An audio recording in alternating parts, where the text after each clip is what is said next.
like, bro, he's cutting my hair. I pissed him off. He might go, meow. And one ear down. You know the difference between a good haircut and a bad haircut? About 30 years. 30. Pretty much. People used to say, oh, only a few weeks because it grows back, but mine doesn't. It'll take like 30 years to get us back to how it was. Pretty much, yeah. Not longer to grow another ear back. Yes, there is that too. Page unresponsive. What's fucking responsive? Twitch manager unresponsive. That's not good. Wait, is Yanti still not in this? Oh, What? well, she might be. You don't know. You got to find Zadriel first. Sit back, enjoying playing a game. Yanti will be back when you find Zadriel. Just for that, I'm going to watch Chicks in Hot Tubs. Still doing that? Every time I get onto Twitch now, I'm looking for Hot Tub streams. It's the best thing ever. Thanks, Cam. You're welcome, man. It's Amaranth playing Mario Kart today. Oh, gee. And there was another one. I refuse to give them the support. I'm not supporting anyone. I'm not giving them anything. I'm just looking at their bikinis going, oh, they could do better. Hey, You're she's got you're like giving nice them a hair. view, man. That's the support. Yeah. Watching her is actually supporting her. Yeah. Every ad that you watch when you join that channel is money in her pocket. It's odd. It's a click on, a click. No, I'll be on there for a little while.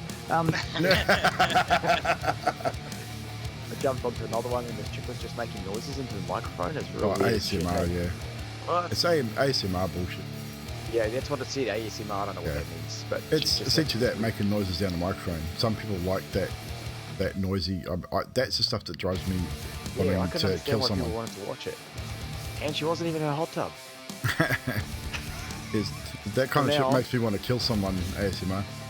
What we should do is we should do a D&D stream and we should all be in hot tubs, right? I was considering it, but I mean, I've got the room in here for a blow-up hot tub. But You don't have to put any water in it. no, the thing is, you don't even have to have a hot tub.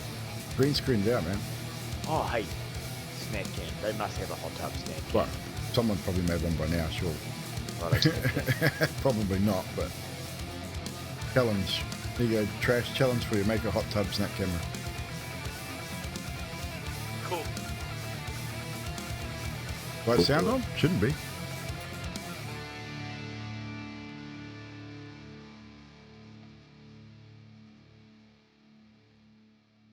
That'll make Oops, us my bad. some catch.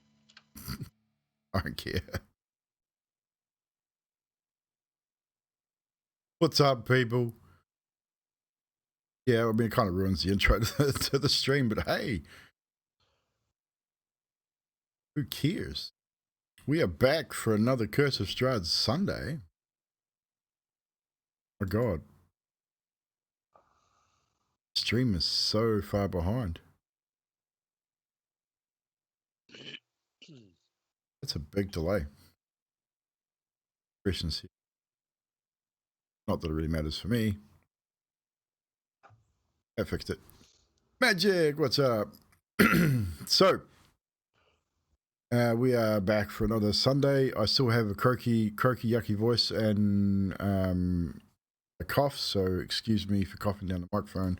I do apologize. It probably will happen a reasonable amount tonight. I will try my best not to back up a lung on camera. If it happens, apologize. You worked on Sunday? No. Stream so laggy, evil thinks it's Sunday. Yeah, exactly. It's Sunday. Or did I say Sunday? Holy crap. Yep, about 6 times now. Wednesday. Vampires, man. Vampires Sunday, Vampires Wednesdays. Wednesday night, what I was probably thinking of was Sunday night went very, very well. Thank you, people. The VOD is up on YouTube. We've actually we've been doing really well with the YouTube hits on the Vampire the Masquerade guys. Just to give you guys a bit more of an idea, Session 1 has hit 125 views. Session 2 we just hit 30 views, and Sundays is up to 7 already. I've hit 2 new subscribers on the YouTube in the last week, so those videos are going very, very well. Awesome to see. So thank you, community, for if you're liking and sharing, because that's what will be getting those videos out there. So if you do watch them, even if you've seen them, go on there, hit play. It'll record your watch, and just hit that like button. Every like boosts the video, so other people get to see it as well. So just to address the Zadriel, where is Zadriel from Nutty? Zadriel is still missing. So Zadriel may return if the crew can find her. She is still currently missing. She's gone to someone's castle, I think. That's what Trashy thinks. That's not what Skathis. Well, Skathis may think that too, but who knows? Skathis probably feeling a bit betrayed at the moment. Well, no, there's nothing to suggest that she's done anything anything wrong. Just gone missing. So don't forget Roll20 if you want to listen to music players. It is up and running. It is obviously completely up to you if you want to listen to the music or not. If you prefer not to, then just don't join it. But it's up and running. I want my music. Just a quick thing before we get started to chat and players. I've asked for the Strahd players to send me their Hero Forge pictures of their characters. Just waiting on Sadiq's. Once that's come in, I'm going to start migrating Curse of Strahd into Foundry VTT as well.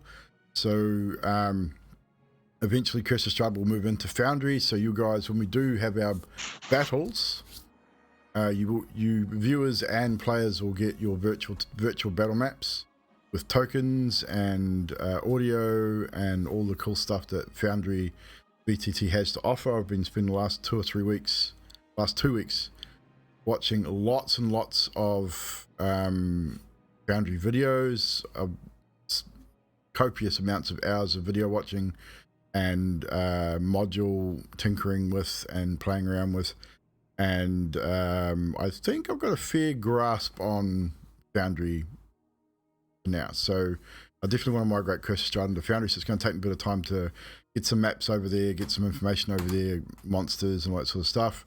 Then obviously I'm going to have to import the character sheets over from D&D Beyond, and then we will look at, before I do the official sort of transfer over to it, I'm going to do a mock battle on stream with as many of the players that want to join it, whether it's the Strahd players or Paradigm 2 players, don't really care. If you want to be involved in that with a mock battle, create a level 6 character, and I will create ultimately, once I get there, I will create another campaign in D&D Beyond and set up a link in chat. We can probably have up to 10 players if you want to. It's just going to be a mock battle. It's not going to be an adventure. It's just going to be a Foundry battle, so that those players that are involved in Paradigm 2 and the Strahd campaigns can get a chance to have a look at Foundry from a player's perspective and get a bit of a feel for it. So I'll announce that in the Discord. But if you want to create your characters now and go ahead and grab those level 6, doesn't matter what they are. I'm not limiting anyone to healers or whatever. You create whatever character you want to create. It's just going to be a one-off mock battle with those characters. So once you created the characters and once I got the announcement up in in the D&D Discord, there'll be a invite link for us to join. I'll create the campaign, sort of stuff. That should be a bit of fun. Right, so thank you for that follow, Arilla. Thank you so much. Recap. So, last we left off, you had all travelled west from Vallaki, along the old Zarevich road in an effort to find where Zadriel might have gone. As you were travelling, it was decided that she may have headed for the nearby Vistani camp, which Adok had recently remembered, as his memories have more or less fully returned from his time spent here in Barovia. And you remembered there was a Vistani camp to the south of Vallaki. With Emilia in horse form and your newish, and loosely newish cart, the trip was made fairly swiftly, making it to the camp, or roughly where the camp was. After casting the shapeshift form a couple of times to get there, you managed to make it there right before the form dropped. Some of you decided to head into the camp and make nice, while others sort of hung back just in case. After the all clear was given, you all, except for Adok, joined Giovanni and some of the other Vistani at this camp. Drinking, singing, dancing was had. Adok searched the outskirts of the camp, cart and tent for signs of Zadriel, but unable to find any. As the night draws close, decide that it was maybe prudent to head back to Vallaki. However, the Vistani seemed insistent on having you stay at the camp, almost to the point of coming to combat, but not quite. But they were very insistent. But feeling uneasy and about the situation where you were, you leave the camp and you head back to the cart where you left it. As you got there, however, it was noticed that several dozen yellow eyes could be seen from the forest. Eventually, a lot of wolves and direwolves made their presence known. Emilia, shapeshifting after completing a long rest, short rest at the camp, Emilia was able to shapeshift once more into a horse and make your escape. Unfortunately, as the wolves flanked either side of the cart and to the rear, a werewolf now joined the fray, jumped onto the cart, which you managed to remove reasonably swiftly. But a second comes in and attacks Emilia, breaking her shapeshift form, sending the cart flipping and rolling into the night, and all of you being thrown from the cart. Luckily, not sustaining any damage, however, due to abilities that the group has. Now standing and fighting for a short time, you spent most of your time trying to figure out exactly what was going on. A grease spell was used, a fire sphere, trying to ward off these creatures. Several were killed. Emilia, using the tidal wave spell, seeming to get rid of a number of these, but more and more keep coming from the trees, front and rear. Eventually, it was decided that we're not going to win this. We need to run. Emilia shapeshifting into a giant elk once more, picking up the two smaller of the party, and the rest of you turning and fleeing towards the river. Making your way through the trees, being whipped with small branches in haste to get away from the wolves. You eventually make it to the river and cross it. Wolves did not seem to follow, however. They seemed to stop and wait, pace backwards and forwards. From the darkness, a human figure emerges, a figure you have come to know as Strahd von Zarevich. He states to you, "Congratulations. You have learned a lesson." Then turns and looks over at Adok, who sends him a message, basically telling you, "Why would I let you go? I've only just begun to play." His final parting words before moving himself back into the darkness was, "You seem to have misplaced something. I think I know where it is." Emilia then surges forward defiantly towards Strahd as he turns and heads back into the forest. Fibbles, getting an inkling of what Emilia might be doing and wanting to stop her from being mauled to death by several dozen wolves, werewolves and direwolves, shoots the elk, consequently dropping her. stopping her from which I don't think it dropped your form, did it? No, it didn't drop form. But stops her in her tracks nonetheless. This is now where we rejoin our heroes as you are standing at the river's edge.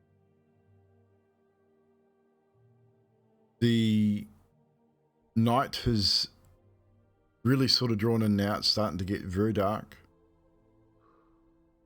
And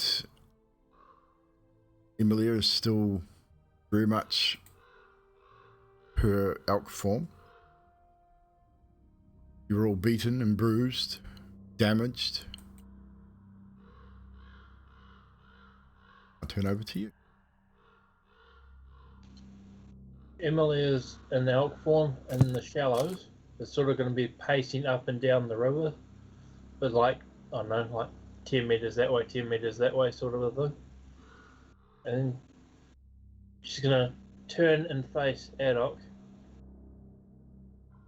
and basically go, rah, because he'd have to communicate with her to be able to communicate with him. So Adok's just gonna send message to Emilia. Thank you for that. You're right. You can't cross there. You have to listen to me. Emilia's going to reply, I've probably got 3 hours left on this form. If you guys want to get out of here, talk to Ismark and ask him if there's any place within 3 hours we can go.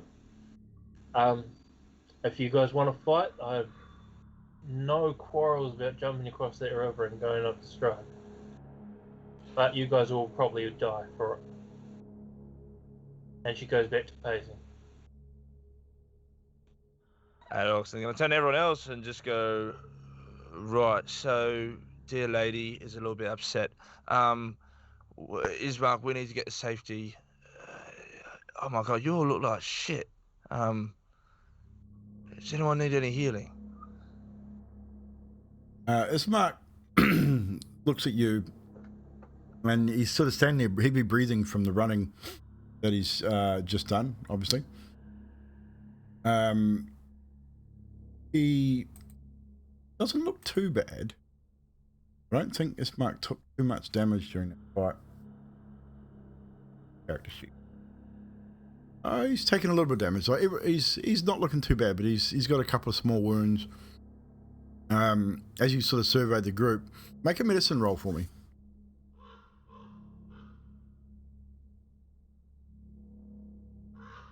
Go nat 20. Nat 20, nice. Start. So as you look around, yeah, you can see that Ismark has taken he's taken a fair whack of damage. Most of the party have taken damage in that. Carlos is looking a little bruised and battered and bloodied. If you're half hit points or less, use the term bloodied. If you're sort of half and higher, say battered and bruised. Less than quarter, then you're feeling extremely weakened. So Ismark he's battered and bruised, but he's still looking pretty upset. But most people here have taken damage. Ismark says, how long did she say before she changed shape?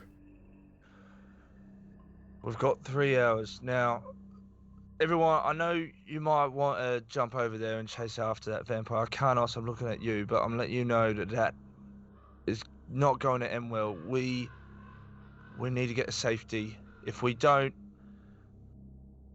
things gotta get worse. That's just a taste of what's to come. Once night falls, we're all screwed. Ismark, do you know anywhere that's safe? We are a fair distance away from most. I mean, closest thing to us is Perez, but Perez is far from safe at night. We could, you say 3 hours if Emilia can travel swiftly in this form, yes? We'd probably get back to maybe the bridge before it gets... Oh, we would have to travel all night unless we find somewhere to camp. What's on this side of the river, Ismar? You guys look at your map. Actually, no, Zadra had the map, didn't she? So Ismark tells you that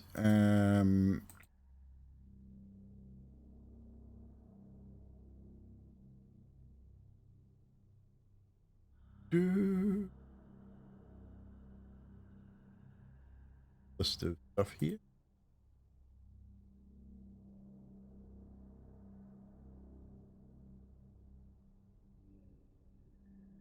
Closest thing to you.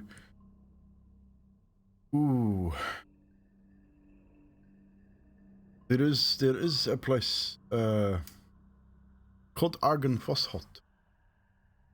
You may find safety there, I'm not sure. It is we would have to follow this road for maybe an hour and then cross the plains maybe another hour, maybe 2.5 hours from. Well, let's do it. And we can go looking for Z tomorrow. Yeah, I agree. Adok, I know you think I want to run across and fight, and you'll be partially right, but I want to be a hero, not a martyr. So I'm happy to tend our wounds. Find a place to camp. We could find a place to camp here on the wolves do not seem to follow. If we go north, perhaps back up to the Zarevich road, camp near the road, we might be okay. Unless you want to try Argenvossalt. Or we can try and get as close to Valaki as possible and walk the west of the way. What's easier to defend? I don't know much about Argenvossalt. It is, how you say, abandoned, a ruined mansion, all manner of things right there now. May not be safe. That doesn't seem so wise from my point of view. Fibble, your thoughts? I guess the road, go to the main road. Yeah, maybe. If we get back to Zarevich road and camp near the road, might be easier to defend. Yeah, we're not going to be able to move very fast with our cart, right? Because our cart's kind of, it's... The cart is on the other side of the river, and it's in several pieces, yeah. Do you think we can get a refund on it? No, I don't. We weren't renting it, we bought it. Oh, okay. A shame. I had plans for that thing. Who is keeping an eye on the wolves, out of curiosity? Adok, for sure. Yeah, I would say 100%. Roll a quick wisdom save for me. Was pacing. Emilia would be too. Yeah. Just a quick wisdom save, Adok, please. 7. Yeah. Even though, your memories have come flooding back. As you sort of glance, every time you glance over there, you just get that cold shiver come over your body. The smaller of the wolves are just pacing backwards and forwards at the river's edge. Heads low, you hear the occasional low growl, then you hear that sort of baying of the larger direwolves at the back. What catches your eye and freaks you out the most is that the werewolves, the larger, maybe half a dozen of them now, they're all still hanging around. It's pacing backwards and forwards, almost as if waiting for something. An order, or waiting for you to move or not move, but they seem like they're waiting for something. I've got a sneaking suspicion that maybe they're all waiting to give chase. Just a animalistic feeling, I guess. Just doesn't seem natural. Either way, we need to get going. Have a look at that one. He's just staring on two one legs. of the largest of the werewolves a large, he's standing about 8.5 feet tall. He's massive. Graying, blackish fur, really thick fur about the shoulders, really elongated snout, and he's just staring in your direction. The remnants of his last meal still hanging in his muzzle. Sinew and blood, and just it's a terrifying and All right. Guess we make a move. So next safest bet. So the road we're saying, out of character now. The road we're saying is there's a road on this side of the map. You're on a small dirt road right now.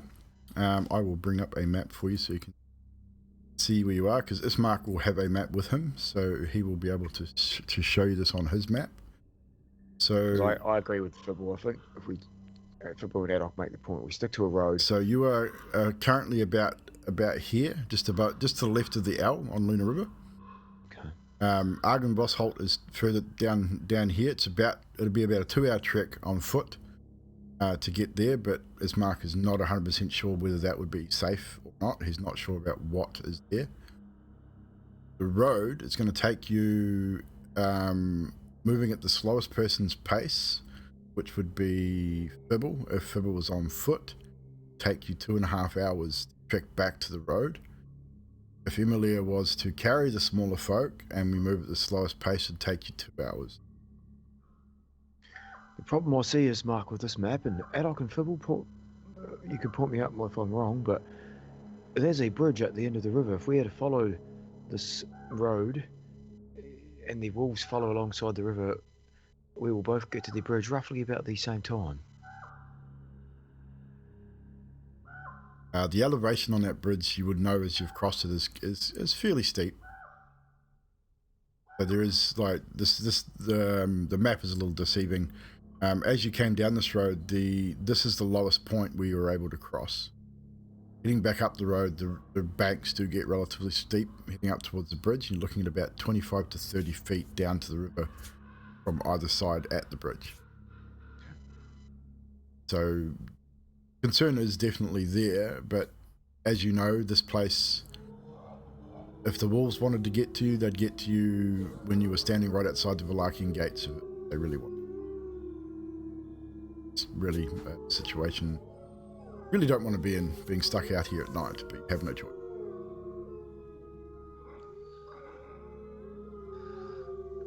Either way, I really don't want to stay here with nothing but a bit of water and those between us. Would we mind if we just slowly started backing away? Slowly.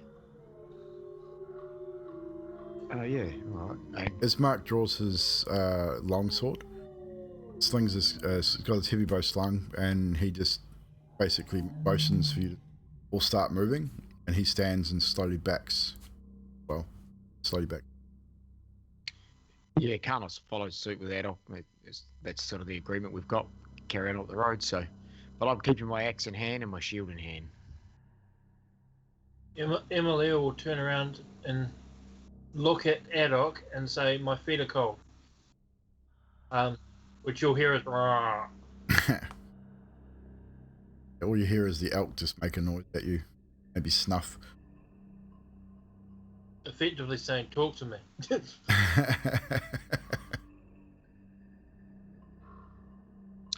Well, yeah, I'm just gonna send message again. What is it? What do you want? I'm big and I can move fast. Do you want me to carry stuff or people or anything to make the group faster? Yeah, well, I mean, if you could carry us all quickly away from these lot, that would be the best. What do you establish that you can't carry? How long will it take to make a sled? Not just a Last time it took you, how long did we say? Just over an hour, with all of you helping. So yeah, you'd already made one previously. It took you about an hour to cut the timbers, lash it together.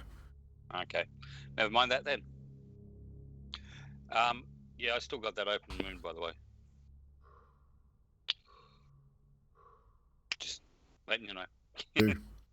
And that's one thing you will notice,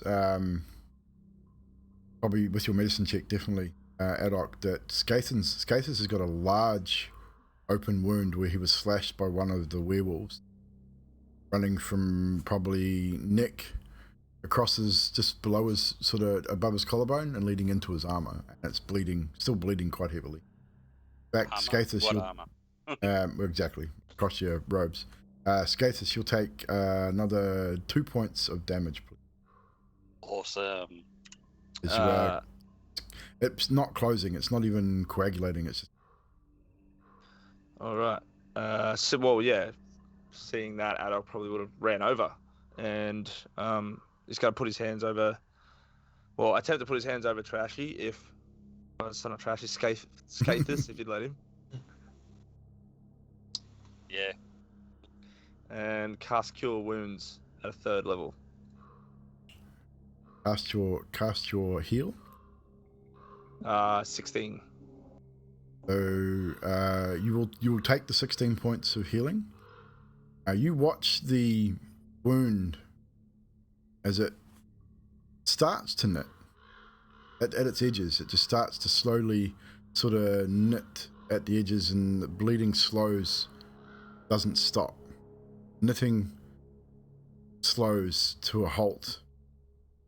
Definitely got the heal, definitely feel better, but that wound is still open and it doesn't look good. It is starting to almost not fester, but it looks like it's coming very fetid around the edges. Something's not right there. With that medicine check you did before, I would say that you would understand that A, it was a werewolf that attacked him. B, you're not sure whether tiefling could contract lycanthropy, but there's something else going on there. Whether it's a poison or a disease, but there's something not right with that. It's starting to smell quite bad as well. Skaithus. And I'll assume that you guys are sort of backing away slowly while you sort of working this out. Skaithus, are you aware that... Are you feeling... I mean, that's not normal. I hate to... You know how I said not to get attacked by a werewolf? Look, there's a problem. You know... Okay. My healing's not exactly working like it should, which is not good. Fibble? What's wrong? Why are you all looking at me weird? His wound is not quite... It's not closing. You say he got attacked by the werewolf. I had one of them hit me, yes. Oh. We need to get him back to Vallaki as soon as possible. That wound will not heal. Not by itself. You are not human, so you are safe from the werewolf. You will not turn to werewolf. We're lucky, but that wound will not heal. Okay. Get you to the church. Unless one of you is able to cure disease. I've got a couple of vials of holy water. Will that help him out? I'm not sure. Does it get rid of disease? Probably not, maybe. More. Don't think so. Skaithus, now, so Ismark, you're saying that because, and we're walking and talking, right? Yeah. I mean, I guess, if werewolves can turn people into werewolves, wouldn't he just become a red werewolf? Oh, it's strange. Apparently, only human can be infected by any others that are attacked by the werewolf. They still get disease, but the wound just does not heal, and eventually they bleed out and die. Oh, so I would be the best one to be attacked by these things then? Yeah, you'll be great to be attacked by it. So then we Yes, have to kill well, you too. you say best. I do not think being a werewolf is a good thing. Well, then I'll be in control, right? And then I'll be as powerful as them. Would be under control of Strahd. Oh, is that how it works? He Yeah, controls it's not- everything. Yeah, it doesn't sound like a great idea, does it? Well, I mean, Carlos? I've been I able mean, to he jump doesn't around control with... everything, but you know what I mean.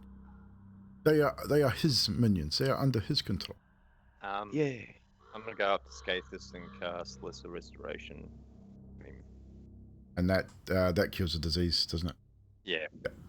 So you walk up and you place your hand over the wound, cast, well, you'd have to get him to bend down because you're short. and I kneel. and Take his so knees out with that. so Fibble puts his hand over the wound and you feel the divine, not divine energy because it's not divine, but the energy coming from his hands. It's warm, it tingles, and the wound, the starting of rotting flesh or fetid flesh falls away and the wound starts to knit up by itself again. Bleeding slows. Not completely, but it's definitely better than what it was. No longer take any bleeding damage. I'm feeling much better. Awesome.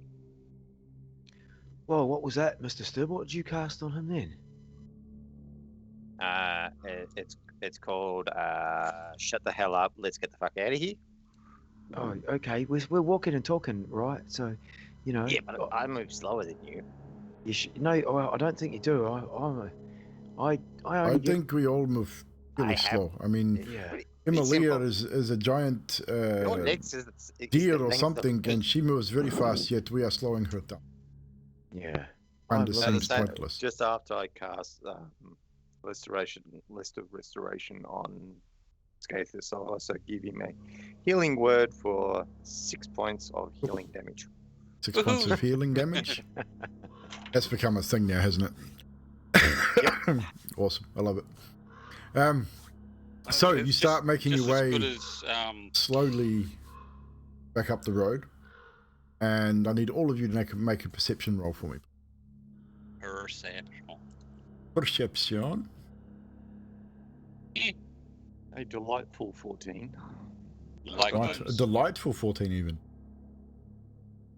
14 for me too. Ismark makes a delightful 10. Adog for the first time with the negative to wisdom modifier makes a nat 20 on a perception check. Nice. Nice. 5 for Carlos. I'll get a nat 1 for 13. Yeah, figure that one out. Nat 1 for 13. I love it. I love it. So with that,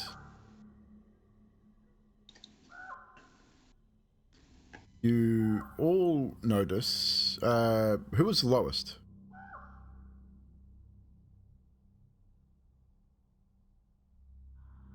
I was. Carlos got 5. With a 5. So Carlos, you're probably the only one. Oh, actually, even with a nat 1, you got a 13.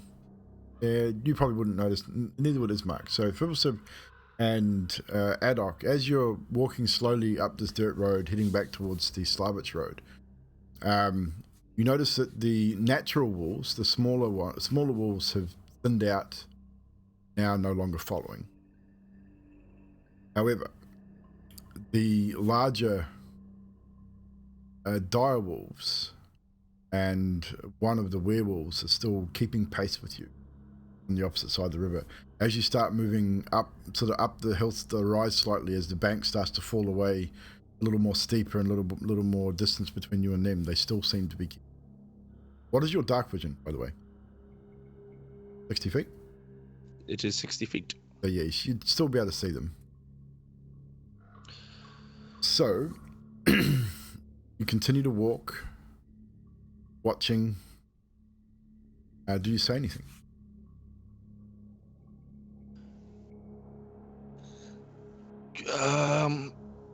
So I'm not sure if everyone knows, but the direwolves and werewolves are following us. We maybe should prepare for them to ambush us or attack us at any point, really. Just keep your wits about you. I think if they were going to attack, they would. Get the impression that Strahd was playing with us, not intending to. Adok and Fibble, or one of you, or both of you, do either of you have some sort of fireball or cannon that fires balls of fire or something like that? Actually, speaking of which, I cannot see very well at night. We have a torch. As we get into the trees here, it's getting darker and darker. I cannot see my feet in front of me. Kana should be. Yeah, I'm not seeing much either. A little bit of moonlight before was good, but it's darker. I'll just have a look in my pack. I think I'll have a torch, but I would have to put a shield. Do you want to carry a torch, Ismark? Sure. I have a couple here. Here, take one of these, and I hand him a torch, and I light it up with my tinderbox. And Ismark, putting his sword away, holds the torch up, giving you 20 foot of bright light, 20 foot of dim. I can see a little bit better. Making your way up the road. Right, Fibble, Adok, fireballs. I've heard it. I've actually worked with wizards before that have used these magnificent spells. Have you guys got anything like that in your arsenal?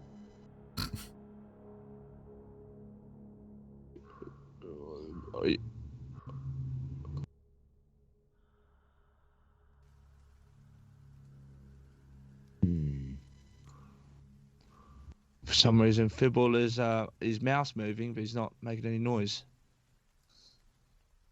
Muted. Oh, that would be why.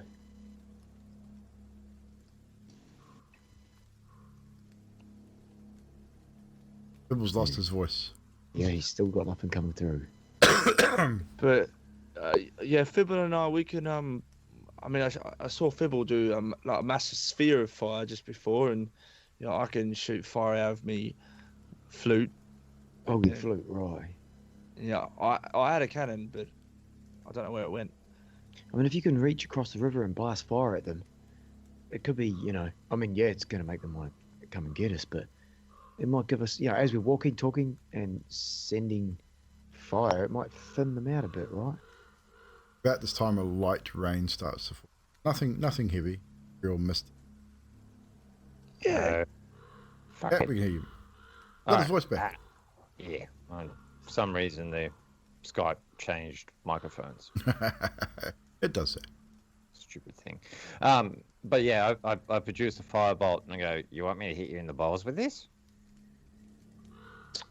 I mean, if I had some, you probably could, but really, I was just thinking the wolves. If you guys can maybe burn something, that was working really good when we were fighting them earlier.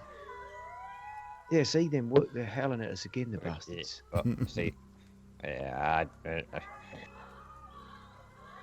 this is probably as best as I can do right now. That's fair. I mean, hey, fire's fire, right? Send a few across there, see what happens.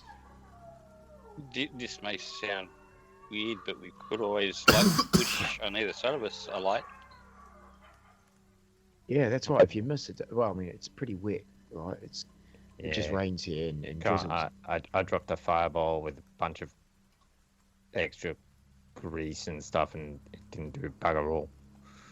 That's true. This place sucks. Not very good for firebugs. So, as you're walking and talking, about an hour has passed. You no longer see the wolves on the other side of the river. Seem to either just disappeared into the woods or have left you. Not 100% sure. You still hear them. Still hear the baying of wolves every now and again. Normally always do in Barovia at night. Excuse me. I need one of you to roll a d20. Is Emilia rolled the last one? Gathis, get you to roll. D20, you say?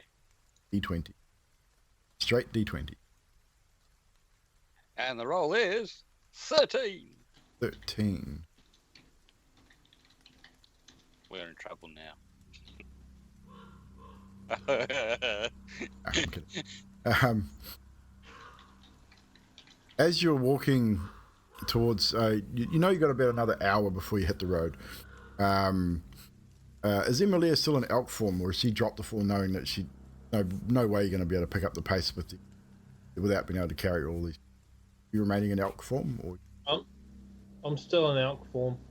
you'd be I just really slow, because even you'd be at like a quarter step pace of how slow the rest of the group is. I was hoping that they were planning to do stuff, but I can't actually ask them. So No, well, you can hear them talking. talking to each other. You can hear them talking. They just can't understand you. But anywho, as you're walking We forward, don't have time to piss fart around and make a thing out again. So, Emily, you might as well turn back into a human there you go. thing. So as you're discussing this, Skathis, you have the highest passive. You notice it first. Shimmering light off to the left in the trees.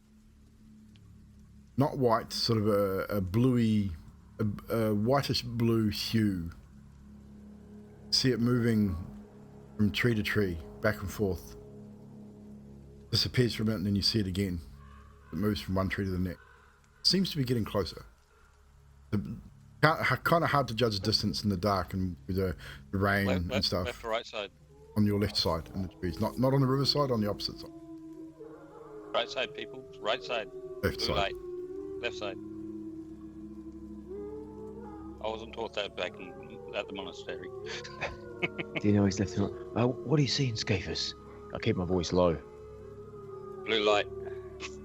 So as Skathis draws your attention to this light,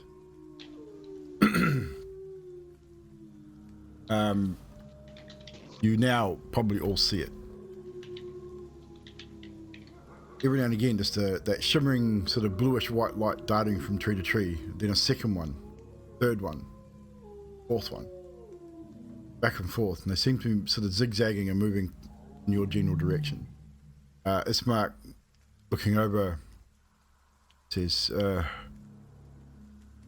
I've heard tales of ghosts in the forest, but I've never seen them before. Might be harmless, I am not sure. Be ready. And he puts the torch in his left hand and draws his sword. Right. Maybe we should get like into a defensive position. Right, Skathis, you're at the front. Karnas, you're at the front. Fibble, Yeah. you're at the front. And Good choice. I'll be right back. Yeah, and then it comes from behind and eats you first. Sounds like a great idea. And you got half that right, mate. I'll be at the front. I've got my shield. I've got my axe. Right. Our next, I think, Ismark, do you want to check the rear in case they do come from there? And the rest of you sort of hug the middle. Emilia, you might want to not be elk anymore because that's probably not going to help in this situation. I think we need to get ready for something. I have a strange feeling. Yeah, well, you know, like I'll try and hide and then sneak up behind him and do something. Maybe I can do that as well. Dog. That's Dog. You need to man up, little. No, like it's defense. I'm being tactician. No, you're trying to hide like little girl. Time to man up, yes? Adok. Karnas has got more balls than you right now. No, like I Come genuinely mean like, I can hide and then whatever. I'll just stick in the middle. Just defensive. You have good range Karnas at the capability. Fine. Yeah, we got Karnas at the front, Ismark in the middle, Skathis at the back, and me and Adok closest to Ismark. Where is Emily? Has Emilia Emilia dropped out form? Emily has not dropped out form. Is literally standing over the top of everyone. So there you go. Okay, so Emilia is standing over top of everybody. Awesome. She's keeping the rain off us. Awesome. Portable rain jacket. So, as you watch these figures, first one now darts out from behind the trees and directly at you, moving at very quick pace. You're at the front, Karnos. You'd be the first to see it, and it is definitely a spectral figure of some kind.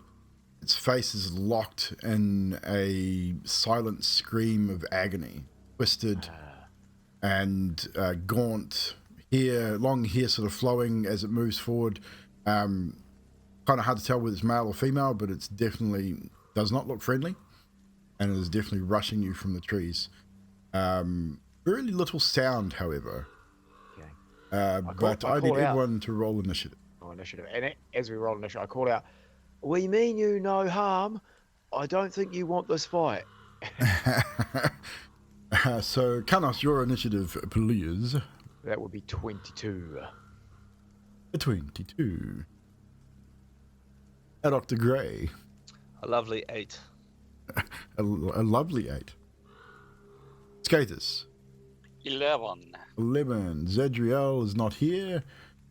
Put Zadriel on a 0 because she's missing. Fibbles. 17. Not 47. Emilia. I also got a lovely 8. Is that with your +2? It's now nighttime. That's +5 now, isn't it? Not +5.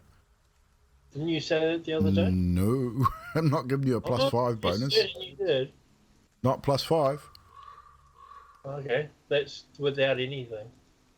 That's +2. It's 10. No way in hell I'd give you a +5. I'm pretty certain you did. Or was that -5 per day? It would be. We discussed it off camera. It's going to get up to that during the day. It's not there yet. Yeah, sure, yeah. Certainly wouldn't give you a +5 for nighttime. That's way too high. It's going to go up to a +3.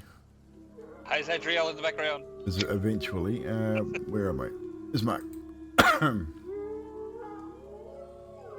That was almost a natural 20. Not that it really matters. 13 for Ismark.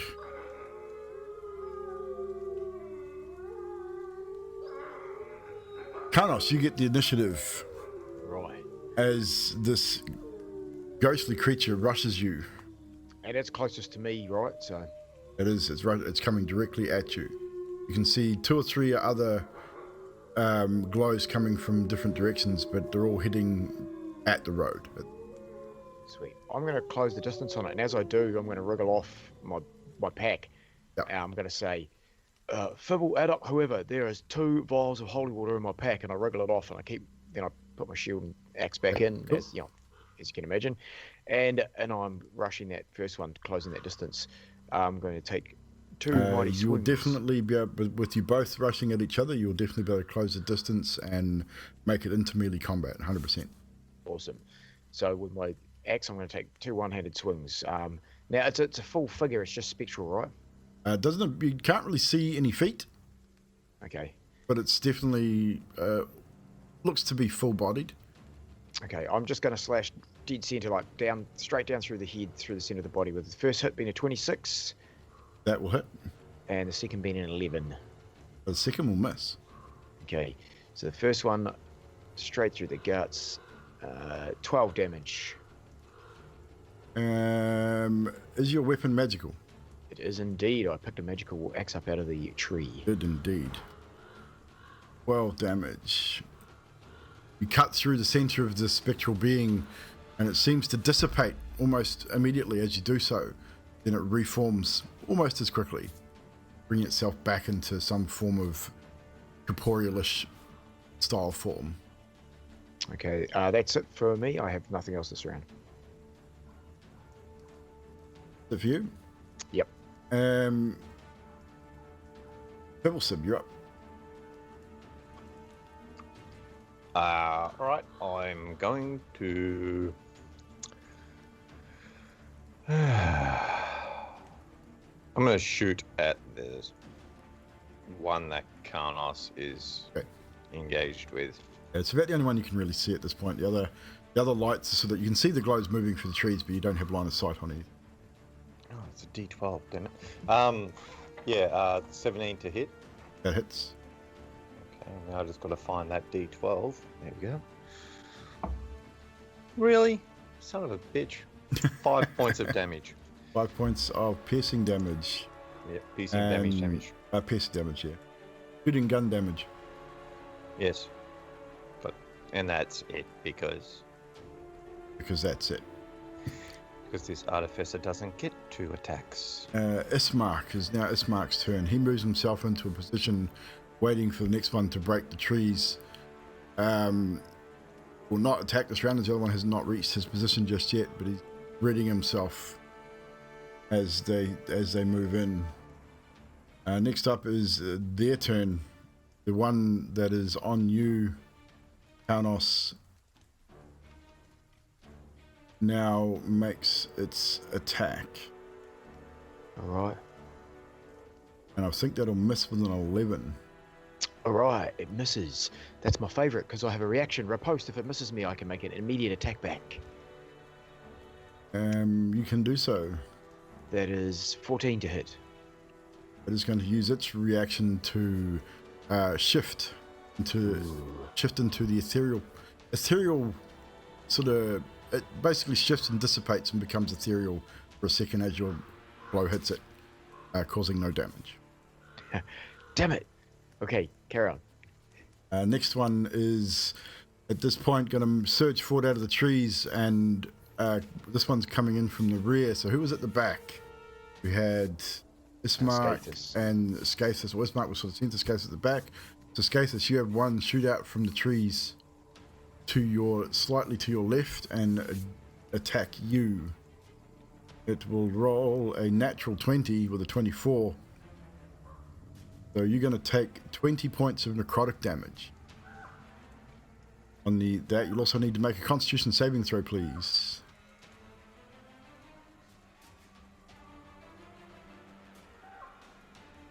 That would be a failure. Your maximum hit points. Hang on. You're going to use an advantage? This would be the time to do it. I'm going to use that like... Okay, so I get to reroll, yeah? Yes, you can re-roll, take the higher, but you must take the second roll. Fuck! That's worse than the first roll. You definitely fail. So, unfortunately, Scathus, your maximum hit points are now also reduced by 20. So you can, and at the moment, your maximum hit points are reduced to 20. So I go into max hit points. You go to your max hit points and just bring it down by 20. You basically to get it back, you'll need to complete a long rest. You don't know that. Cool. Ow. And yeah, it hurt a lot. The next one, bursting out of the trees, actually the next two, straight into the middle of the group. One attacking Ismark for 18, which will definitely hit. The Ismark will take 10 points of necrotic damage. He'll have to make a con save, which he succeeds, so he is fine. Next one will attack Fibbles with a 18. Yeah, it's a hit. Hits. That will be 10 points of necrotic damage and a con save from you as well, please. I'm going to say that I got, once I actually click the little button, dirty 20. So Dirty 20? Dirty 20. That'll be a save. So you are fine. The last two specters will not make it into your sector at this point. So Scathus, is now your turn with Emilia. You're up after that.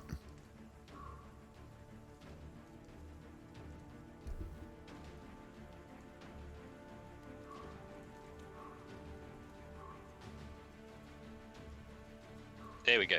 Okay, yeah. It was down by 20. Lose 20 max HP. Alright, I'm going to use unarmed strike against one of these. Go for it. Hit me. Got a 13 to hit. Will hit. 5 damage. 5 damage. Now, Now, I did read somewhere that my fists are classed as... They are a magical weapon, yes. I just can't find it anywhere in my list. Monks' fists are generally classed as a magical weapon. I think once they get to a certain level. Yeah, no. I swore I saw it in there somewhere. I just can't find it. I must be blind tonight. I know about it. It's good. All right, and for my second attack. Punch the gut. With a nat 20, 26. That should do your damage. Maximize your damage and then roll. So your normal damage is 36, so it'll be 12 plus 10. Actually, I'm gonna have to redo that because it didn't do it right. It just went 2d6 plus 3.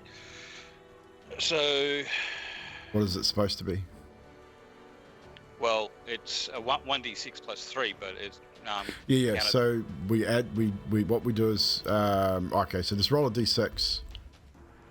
Actually, no, it did it automatically. So yeah, it did a 6, 1, and 3. So yeah, 10. Yeah, it's the D&D Beyond does it weird. So your base damage should be 9, and then whatever you roll on a d6. So just roll a d6 for me. Yep. 5. So it'll be 14 points. So you summon up all the energy for that second attack, and this creature is looking like it's struggling to hold itself together. Where did I see that? That was your 2 attacks. You're going to do unarmed strike with a bonus attack. With your, you can spend a key point to use flurry of blows. Yeah, I don't want to go doing that. I've only got 2 left.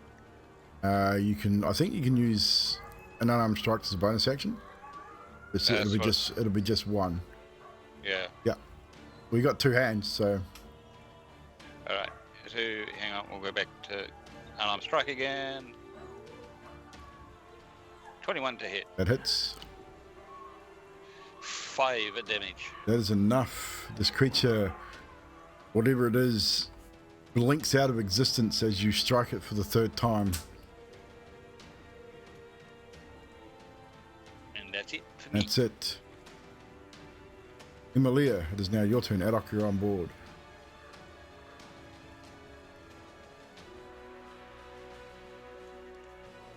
So how many things are there attacking us? Now there looks to be 5. One is dead. You're a giant elk. Excuse me. For my bonus action, I'm going to revert to human form. Roger that. It should appear somewhere in the middle of the group. And then I'm going to go to Scathus and heal him with Cure Wounds for 17 points of healing damage. Thank you very much. And then I'm going to remain in the middle of the group. And that's my turn. That's it. No problem. Adok the Grey up. Adok is going to grasp his flute and he's going to try and track one of the blue lights. It's going to glow red hot, and then you're going to hear a brown note come out of it as he fires Firebolt towards one of the blue lights. Roger that. For a natural 20, 27. Another natural 20. A couple of natural 20s coming out there. Fires. Oh, that's right, I've changed it. My God. I have to fix my thing.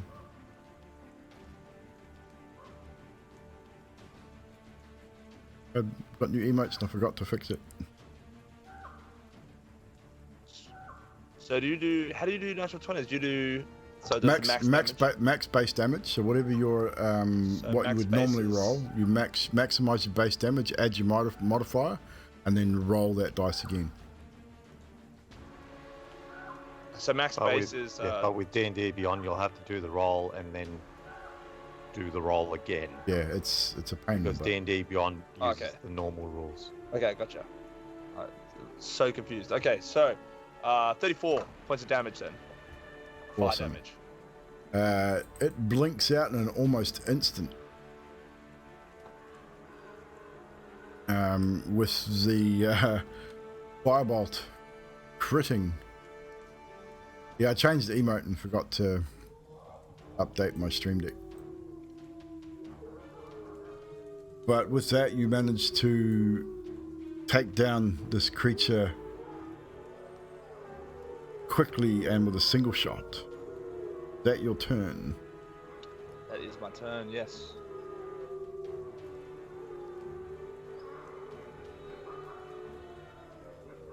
I'm gonna do my natural ones as well. Next up would be Zadriel, but she's not here because she's at initiative 0. But because she's not here, she doesn't get a turn. She's abandoned us.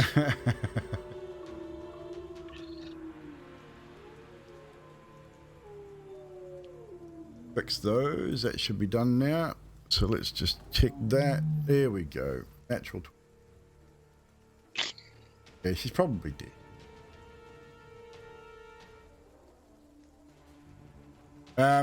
Next up is back to the top initiative order with Karnos. Righto, Karnos is going to. There's still that one in front of him, right? There is. It's looking a little rough, but it's getting in. There's another. You can see. You're sort of looking around. You'll see the others have sort of ploughed in from the back and sides. Okay, I'm going to battle axe straight down the center of that one again. When I say down the center, this time I'm going to hook from the side, so center middle, sort of waist area ish. Swing that axe around. Oh, dirty natural 1. Dirty natural 1. Oh no. That's again. Okay. The creature sort of just you misjudge its movements. Yeah, it's doing that hazy thing in and out. I'm trying to preempt it with a second attack, and that's a little better. Have you spelled betrayed, sweetheart? 24 to hit. How about a 24 hit? That definitely hits. Hit. And damage is 7 damage. And with my bonus action, it'd be enough to kill it. That's okay. It puffs out of its existence. It almost just dissipates. And how close is the nearest? Next one's probably about, you were fairly well grouped up, maybe 10 or 15 feet. Yeah, okay, sweet. So as my bonus action, I'm going to, using a superiority die, quick toss as a bonus action, and throw my shield into the other one. Okay. And I have made a macro for that too. It's a bit, Shield yes. throw. 18, that will hit. Excuse me. And we said that was doing the same as a dagger, didn't we? Yeah, D4. So I'm just going to D4 bludgeon. D4 plus your strength. Yeah, I'll just roll the dagger. So 8 damage bludgeoning. Is the dagger plus your strength or your dex? What's your strength modifier? That's a good question. My strength mod is +5, so dagger is... No, yeah, it's the same anyway. It's the same thing, so 8 damage. You fire your shield at this creature. It hits However, even my shield isn't magic, yeah. Yeah, it hits it. It does damage, but it sort of falls to the ground. It looked like it did something. You're not sure. Cool. And as my movement, I'm going to run into that creature with my two-handed weapon in 2 hands now, running at it, shouting, "Let's take these bastards down, team!" And Karnos running screaming like a banshee. But I'm limping at the same time. Running into this creature. Next up is Fibble. Back to you. Is Mark on board after that? DM has luck. Oh, thanks, Mina. It needs to be used against Scathus. It might be. So I'm going to cast Firebolt, seeing what Haddock did to one of the others. Good choice. Downfall, I was 1 away from natural 20, so that's actually 27 to hit. Yeah, that hits. Yeah, I know it hits, but it would be nice if it was a natural 20 because I smoked the bastard as well. But okay, 15 points of fire damage. Fire damage. It wasn't too bad. I mean, it didn't kill it outright, but it's definitely struggling to keep its form. It flickers sort of in and out of corporeal form. That's your turn, Mr. Fibbles. Yes, that is my turn. Ismark is up now, so Ismark now charges into the one closest to him, readies his longsword and swings. Fails with an 11. Second attack. Better with a 23. Swinging it two-handed as he does not carry a shield. And does 8 points of damage. What did he do with his torch, Evil? He dropped it. So it's sitting on the ground. It's on the ground, so you can still see it. It's still Still emanating light. light, Okay. but it is on the ground. It may go out if the rain gets any heavier, but he's charged into a fresh one. 8 damage. So now you're all with what's going on. You could all sort of jostle and jolly yourself. You're probably all within striking distance of these creatures. Now it's their turn. We will start with Karnos. You've run into one. You threw a shield at it. You run at it. It is going to attack you with a 12. That'll miss. My That God. is a miss, yeah. The next one will attack Ismark with a 19. So Ismark will take 10 points of necrotic damage and have to make a con save again, which he succeeds on a natural 20. Ismark is not looking healthy, however. So, and I'll riposte to Evil if that's cool. Yes, you can. Is my reaction. Because they have to miss for you to be able to do that, yeah? They have to miss, yeah. So 15 to hit him. That'll hit. And two-handed damage this time. 10 plus 6, 16 damage. Nice. That Slashing. one you hit there. Not quite enough to kill it, but it's close. Cool. It is That's my reaction. struggling to hold its form. Fibble, an attack at you was an 11. I think that'll miss. And Skathis, one at you. 19 for a 23 to hit. You'll take 10 points of necrotic damage. You'll need to make a con save once again.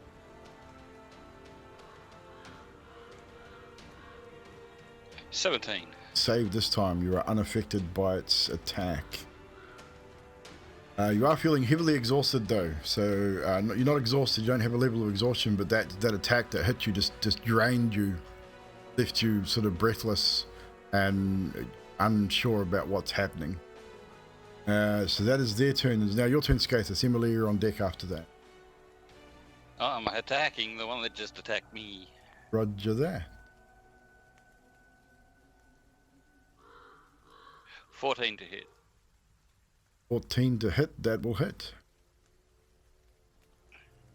4 damage.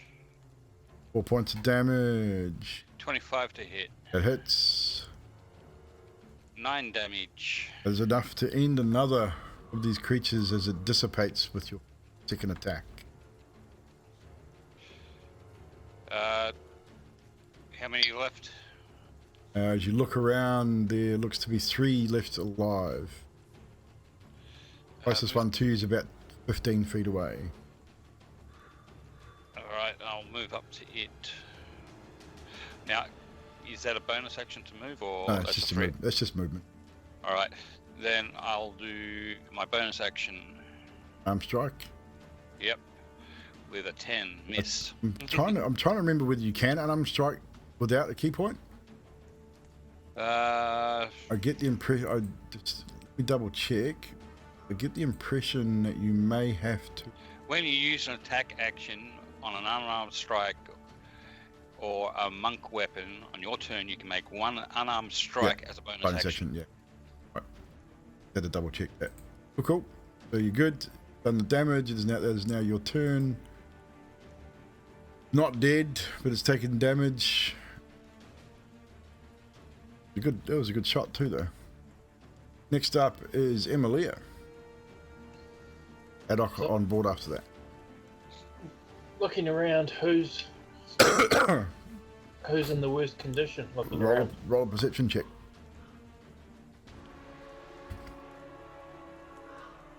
Yeah, 14.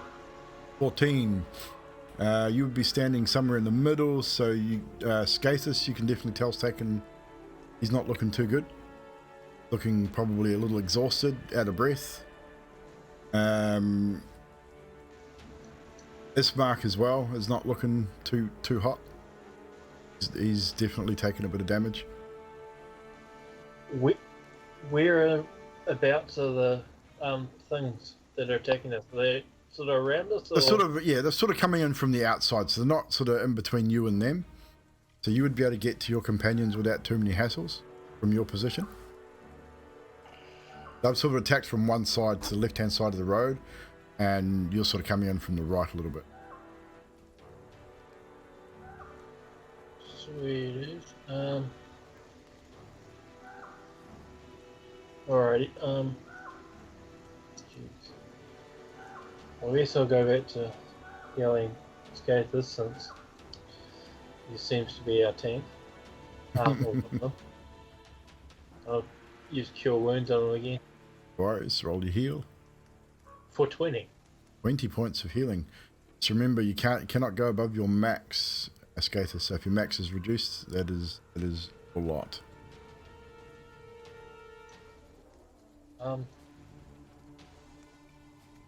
Where the thingies are? Yes. No, never mind. No, that's fine. I'll end my turn there. You end your turn there? You sure? Yup. Adok, you're up. Sweet. Adok's gonna, just like Rambo on a machine gun, track his little flute gun around to the one that's at Skathis, and he's gonna do another hellish tune and fire a bolt at it. Fire away. Or 15. That'll hit. So the initial damage is 13, 2d10, but then I get to do another d8 because it's arcane firearm. Do not need it. Ah. Destroyed this creature in a puff of flame and smoke. There's now just 2 left, and both of them are struggling to hold their forms. Okay, cool. With that, Adok is gonna, before his turn finishes, he's gonna run over to Skathis and stand in front of him, blowgun at the bay. Okay. Next up, back to the top with Karnos. Fibble on board after that. Alright, just pervading the area, seeing as any of my crew sort of in trouble more than I am, because it's just the one in front of me at the minute. There's one in front of you, and the other is on, was on Ismark, but is now, the other's left on Ismark, so it's doing Ismark with Mies. Okay, and the one in front of me is looking a bit had. Yep. Alright, I'm going to make my first strike at the one in front of me with a 26 to hit. That hits. And a 16 damage slashing. That'll be enough. Sweet. Only had 2 hit points left, so... And as I do that, I sort of swipe sideways across its shoulder, down and through, and my shield should be just on the ground where it hit it, roughly, Certainly is, yep. You easily enough to find, don't need to roll a perception check. I would like to skateboard kick my shield back up into my hand. Can I give that an attempt as my bonus action? What can we call that? What's a roll? What do you reckon, guys? Athletics? Acrobatics? I'd say athletics. Definitely a dex, yeah. Yeah, I'd say a dex-based one. The dex-based athletics. Alright. Well, they're both dex-based, so better. Boom, 18. 18. You jam your foot underneath it and just kick it up and flip it up and catch it into your hand. Ready for your Sweet. next attack. And then I rush into the one in front of Ismark. And so single-handed attack on that one as I come down through its back, hopefully. Yep. Ooh, 14 to hit. That'll hit. Just enough, eh? And single-handed damage of 14 slashing damage. It is enough to end the combat on this creature, as again it sort of, you hear almost that real ethereal sort of sigh as it dissipates, and the glow is no more. That brings our encounter to a close. Let out a big sigh. Oh, that was glorious. Adok, Fibble, my God, that you guys are all doing great. Emilia, protecting the team. Skathis, you were punching like crazy. I'm impressed. Ismark, are you doing good, mate? You got some good hits in there, but you look like you took some good hits. I'm not feeling so good. I think we need to rest very soon. And Ismark, you can see Ismark's got visible wounds from these creatures and they're not like open wounds. It looks like it's just massive bruising where they've hit you. Scathus is in much the same position. You can see where they've hit you, but they're not open wounds. It's just almost like a nasty bruise that's taken days to come out. It's still black and purple and yellow. It looks horrible. Scathus, you feel like you've had the wind knocked out of you, even though you're probably at max hit points at the moment. They're probably seeing me with my hands on me legs, leaned over, panting. Scathus, Ismark is much the same, sort of bent over, hands on knees, breathing heavily. He's not looking too shit hot. Adok being right next to Scathus is just going to be over and going, Are you going any further? Do you feel like you're, going to like Howl of the Moon or something? What's going on?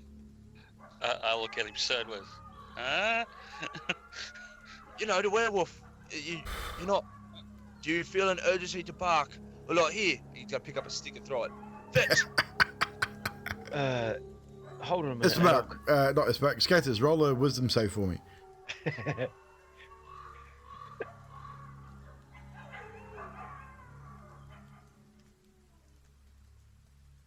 At 21. Nice. Waste for net 20, but yeah, you don't feel the urge to chase the stick. Oh, Scathus, are you good, mate? I feel fine, except exhausted.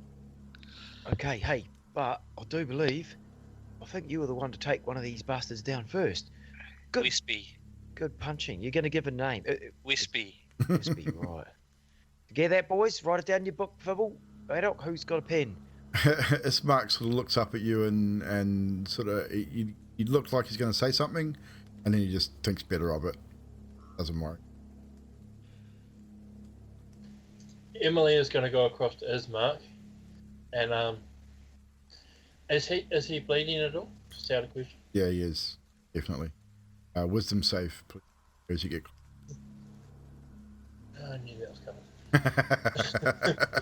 You do get your +2 still, so 27. that's a good roll. So you managed to resist the urge just to sink your teeth right into the open wound, but he does have a rather nasty open wound on his upper right arm, and you can see a few others. Like the creatures that have attacked him here have just left massive bruising, but from the werewolves earlier, he's had a few open wounds. So it's starting to sort of clot and everything, but he's not looking good. He's looking pretty beat up.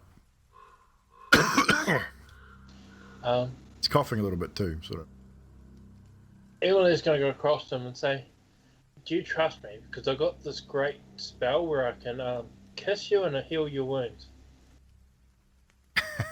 He's going to roll inside on that because he looks at you sideways.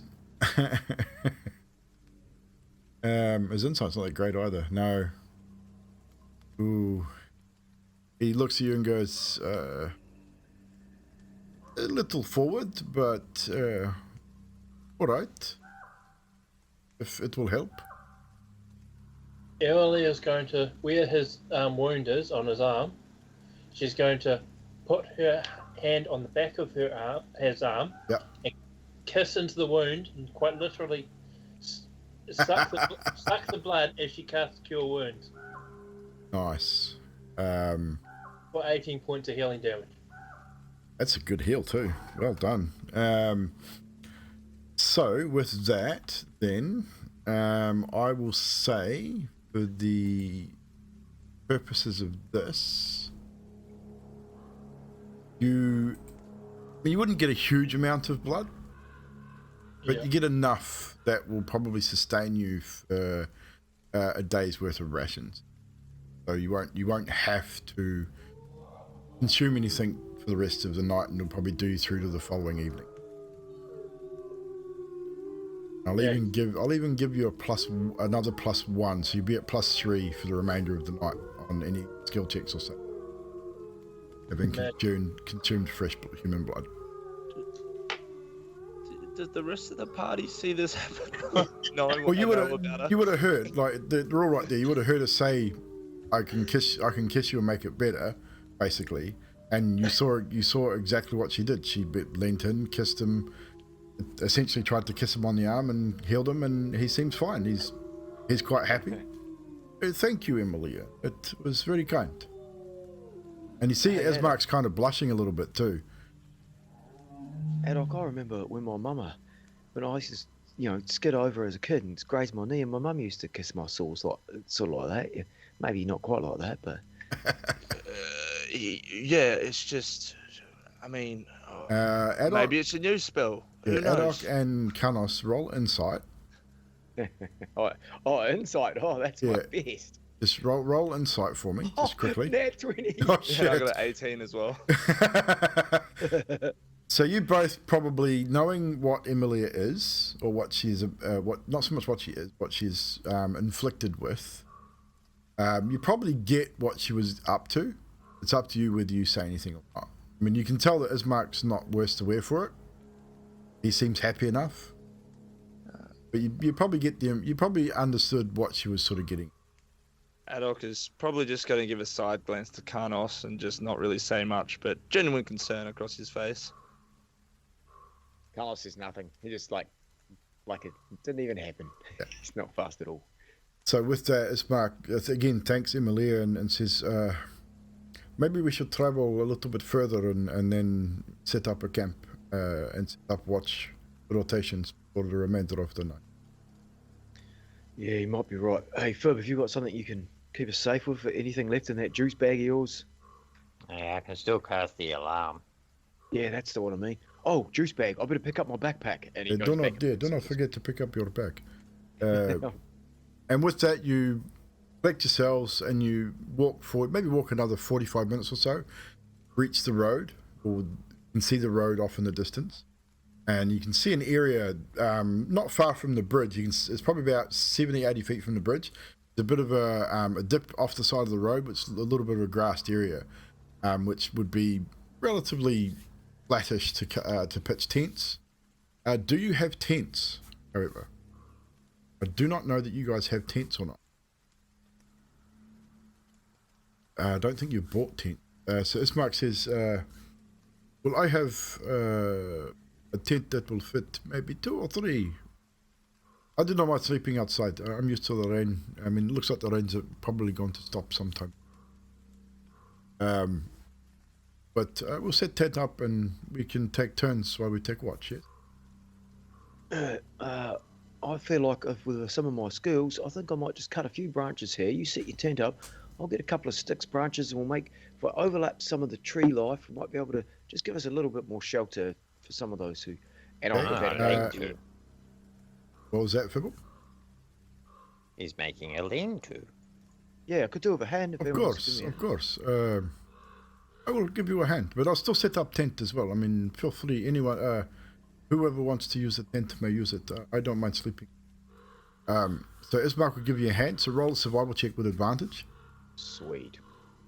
To see if you can make a couple of these lean-tos enough to shelter 18 for most the of the party. 18, that's pretty good. Takes you about maybe 40 minutes, 50 minutes or so. You grab a few saplings, a few bigger ones, use your axe to sharpen the edges, you jam the poles into the ground, you set up a bit of a brace at the top, and lay some of the thicker pine type fronds across the back of it to give it a bit of a shelter. And it's big enough to fit maybe 4 people underneath. I mean, and it'll keep you relatively covered and sheltered from the rain. You build your fire close enough, it'll keep you warm, windbreak as well, and it seems fairly sturdy. Whilst this is happening, Adok is going to turn to the group. I just want to put it forward that I know that we're injured and we need a rest. But you all have to realise that if we're having this much trouble trying to find Zadriel, if we do rest, just keep it in mind there's a very big possibility that she probably hasn't made it. If we do find her. This is very much true, but also, when did she leave? Sometime early today, yes? Yeah, like... She's been gone already a whole day. 4 or 5 hours before we left. So yeah, so she has been traveling for 10, 12 hours at least. Could be anywhere. Yeah. And she can fly. Yeah. Right. So- Yeah, of course. You can right. what? Yeah, I know. She's awesome. Then she can definitely be. She's also a really good fighter. She's, you know. Oh, she can kick ass. Yeah, I don't think she's not going to be held up by a hell of a lot. She can I do not squash the believe head of that a fly she, at 10 paces. if she was, I mean, a good fighter, yes. If she was accosted by a pack of wolves, she may not survive that. She may be able to fight them off. Maybe. Or she might have a whole new wool outfit. But have gotten out of Brofia too. I don't know. We have no idea. We have no way of knowing which way she went. We are looking for a needle in haystack. But I understand your urgency to fight. Friends is good. Yeah, like, you know, well, I just had a nice shoulder mount for the cannon on her, so, you know, that's really why I want her back. Uh-huh. Really? So Yeah, no, real. Yep. we get the fire going. We cook some food and we set up a rotation for watch. We should be safe, I think. I hope. Yeah. I don't mind taking first watch. I'm feeling pretty good, to be honest. I'm feeling much better. Thank you, Emilia. I'll take first watch with you, Carlos. Don't mind. All right. I'll set up the alarm so that, you know, nothing can sneak up on us. Yeah, thanks, Good Fib. That'd be idea. good. A good idea. Who wishes to take second watch? I mean, I could, but not really. I mean, I can see in the dark, but usually I can't find anything at all or see anything coming my way. All But, right, second yeah. watch, ad hoc. Thank you for Alright. volunteering. Just wake me up if you need anything, third watch. Who wishes to take the last one? Scarnus is good at that. He can do that. Carlos taking first watch. Skathis can do it. Oh, Skaters. Okay, Skaters, do you wish to take the final watch? Yeah, I can try. You're looking a little picky. All right. Just drained. Don't know why. Just. Yeah. It's been a long day, and we have fought many things. Yeah. We are tired. So with that, yes, Carlos? Sorry, Fibble, do you have anything that will help his tiredness? Do you pack coffee or something in the back of your bag? I have some stuff that might help him, but I don't know if I really want to waste it so early. All right, okay. I think he just needs a good night's sleep. Or maybe I'll take third watch. He can stay asleep. Yeah, just remember, guys, if you just because you're on a watch doesn't mean you're on your own. If something goes wrong, just wake me up. I'll be right there. Well, if you guys are concerned, I can take third, and you guys can sleep through. No, you can sleep straight through too, Emilia. You look really tired. A little bit drained. Bit of innuendo. So with that, you set up yourselves at the camp. Ismark and Karnos, you prepare to take your watch.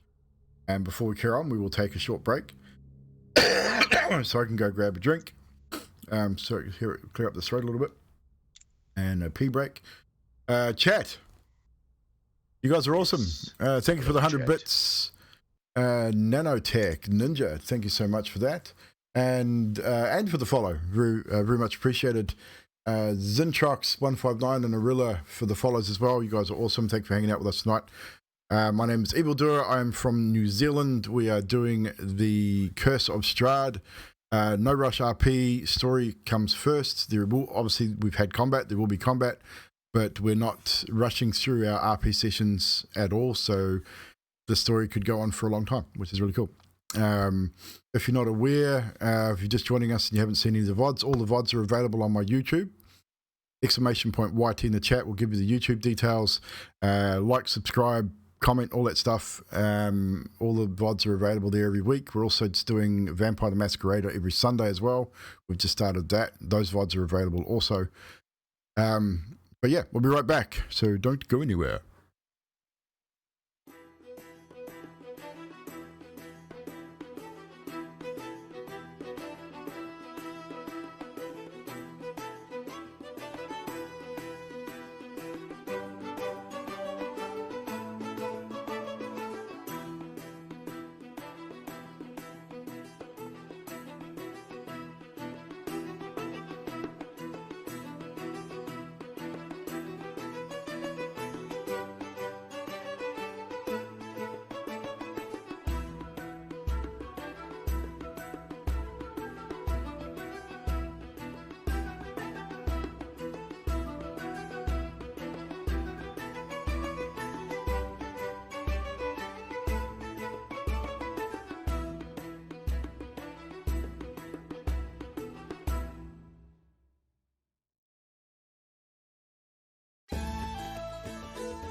All right, chat, we're back. Chat. Hope you are all doing okay this evening. Your Savage is loving Conan Exiles. He's been playing it a lot, which is good though. It's good. That's why the server's there. But yeah, so welcome everybody into the chat. As I said, we're doing Curse of Strahd. No rush RP, story first. So ultimately, I'm not pushing the characters in any one direction at any given time. They go where they want, when they want, how they want. Obviously within reason, within the story. But ultimately, they will go where they go and they'll talk for hours. We may have a session or two with no combat at all.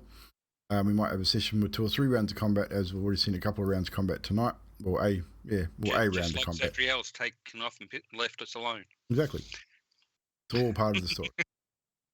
Obviously, every time you get a nat 20 or a nat 1, subs spam your nat 1s and nat 20 emotes. We've got new emotes up for that. Obviously, if we get a new sub, we've got the sub hype emote as well, and the hype command for non-subs. But yeah, don't forget you can use your channel points to unlock those subs too, guys. So if you've got enough channel points and we get a nat 20, you can unlock nat 20 for yourself. Spam it as well. Also, channel points to give the players a little bit of help. Thank you, Mina, for the luck, for the DM. Aurelia, thank you for the follow. Appreciate it. Thanks for hanging out. Take care. We'll see you next time. Like I said, we do this every Wednesday night, our time. So we hope to see you again.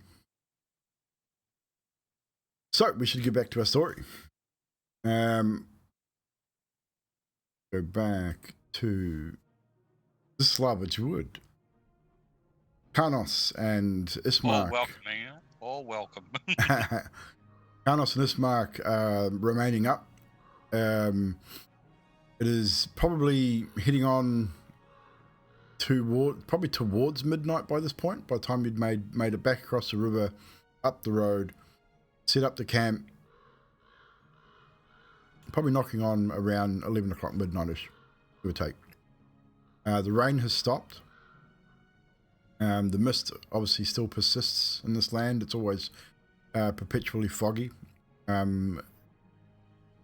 The clouds, probably for the first time in your time in Barovia, as you both sit there with the firelight in front of you, you notice a few breaks in the cloud on this evening, Karnos. Okay. No, there's no full moon. It's not like it's a bright moon or anything, but the moonlight is giving a little bit of ambient light tonight. Probably the first time since you've been here.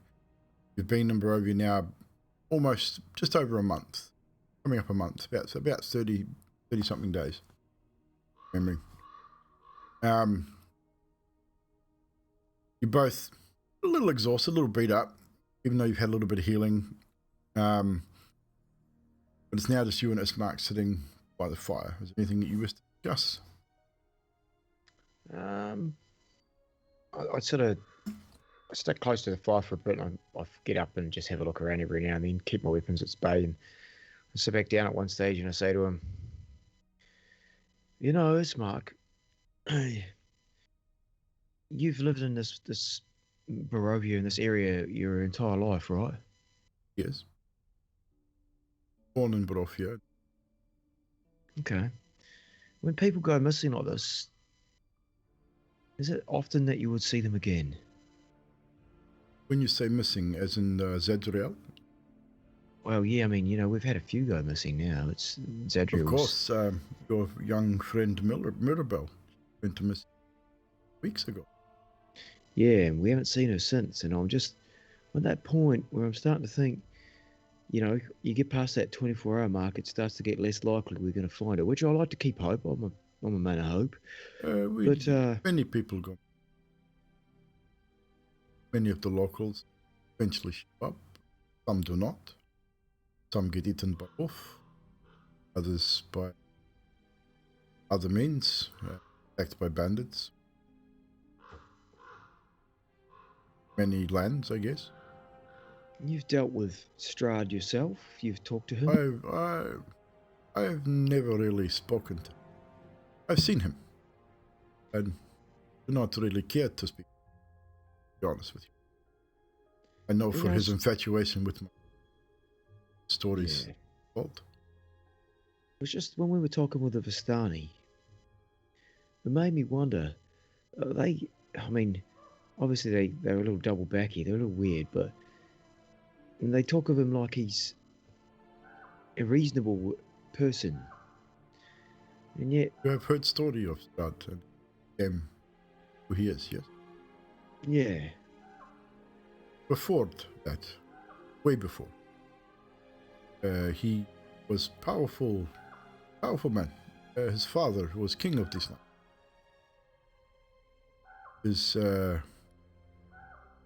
He was in charge of his father's soldiers, army. One day he fell in battle. Stani are the ones that brought him home, nursed him back to health, brought him back to his family. So from that day, his father pledged that Stani would be allowed to come and go as they pleased. No repercussion. In tradition for... Yeah, so they can come and go, but they, from what we can tell, I mean, everything sort of adds up. The Vistani are bringing people back like us to him to see if, to work for him, basically, right? That's what it's looking like. It's hard to say. Some come in fame, fortune, kill the great Strahd, make name for them.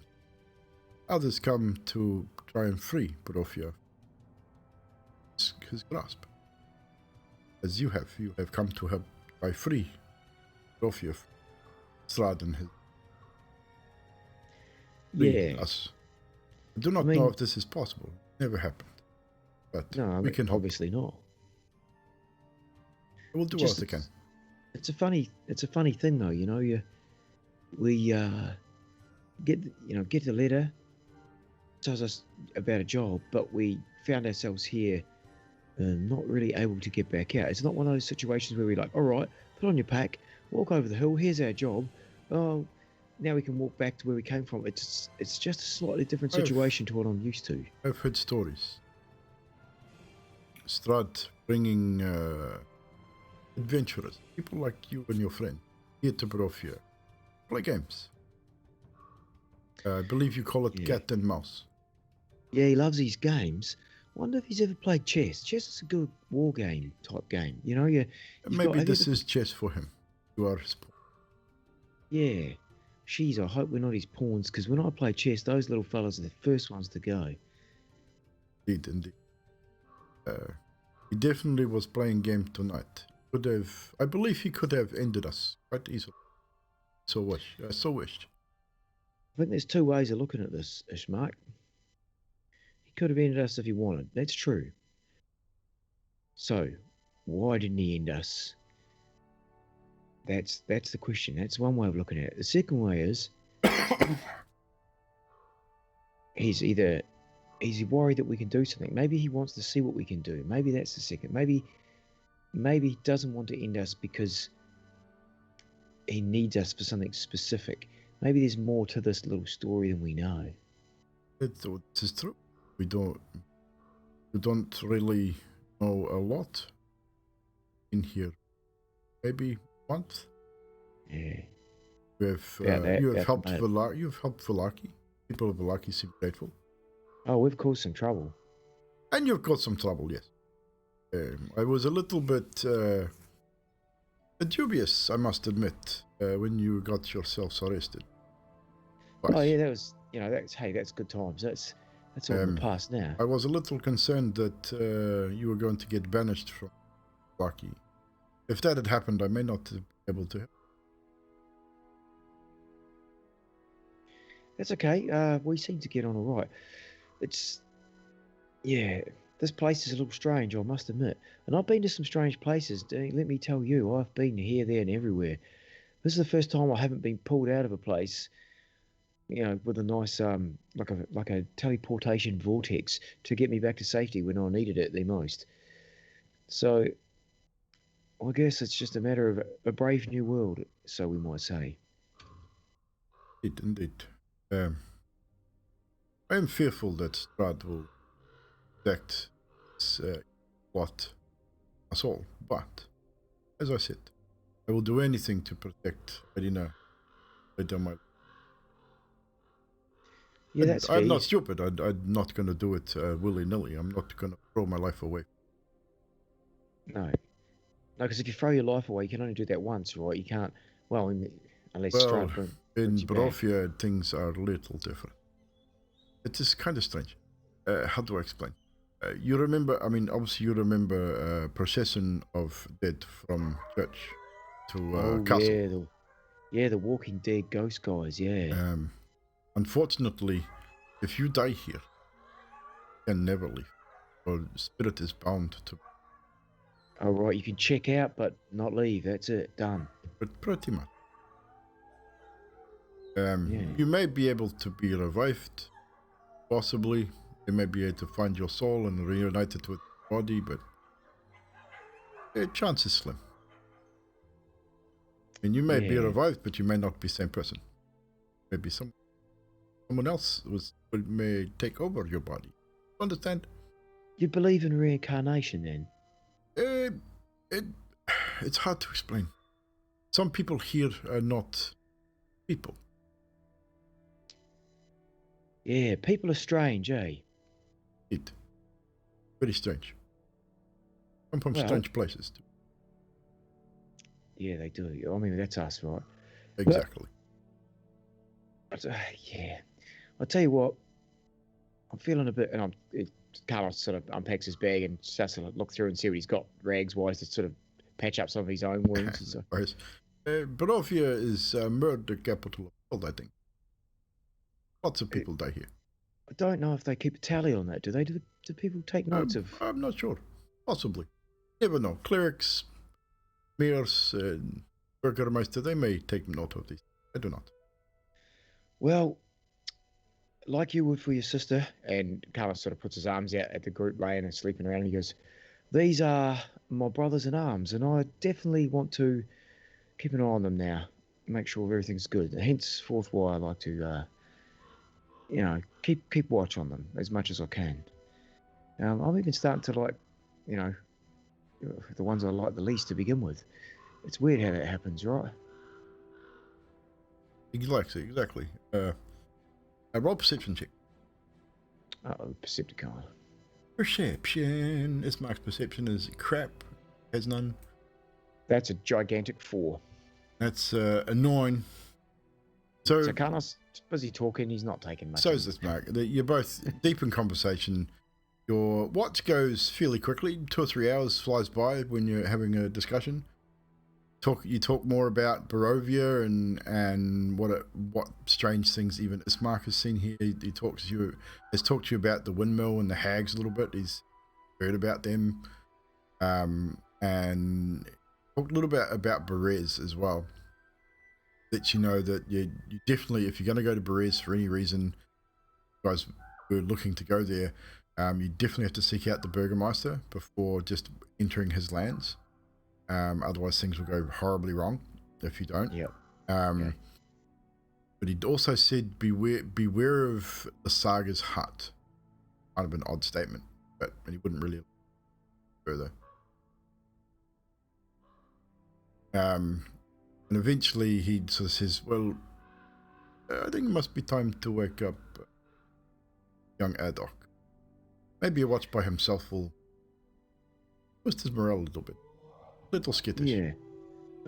Carlos sort of goes over to Adok, just gives him a light shake and says, "Adok, mate. Adok, hello." Adok wakes up going, "Ah!" Shh, shh, shh. It's all right. It's all right. It's just me. Yeah. Right. Hello. It's time for your watch, mate. Carlos gets 2 gold out of his pouch and goes, "Here you go." No, I don't want that. You don't. No, this is a really heroic thing you're doing. You are putting your life in front of ours. You're watching us while we sleep, and it's one of the nicest things you've done. Normally, I would take your money and run, but it's all right. Not today. Take the money and run. Is that your MO normally? Well, I mean, yeah. Normally I've got a shop and I swindle them into giving me more money. I don't run. Usually I run after I've sold everything before they notice. All right. Are you gonna be all right on your own for this watch? You want me or Ismark to maybe stay up a bit longer with you?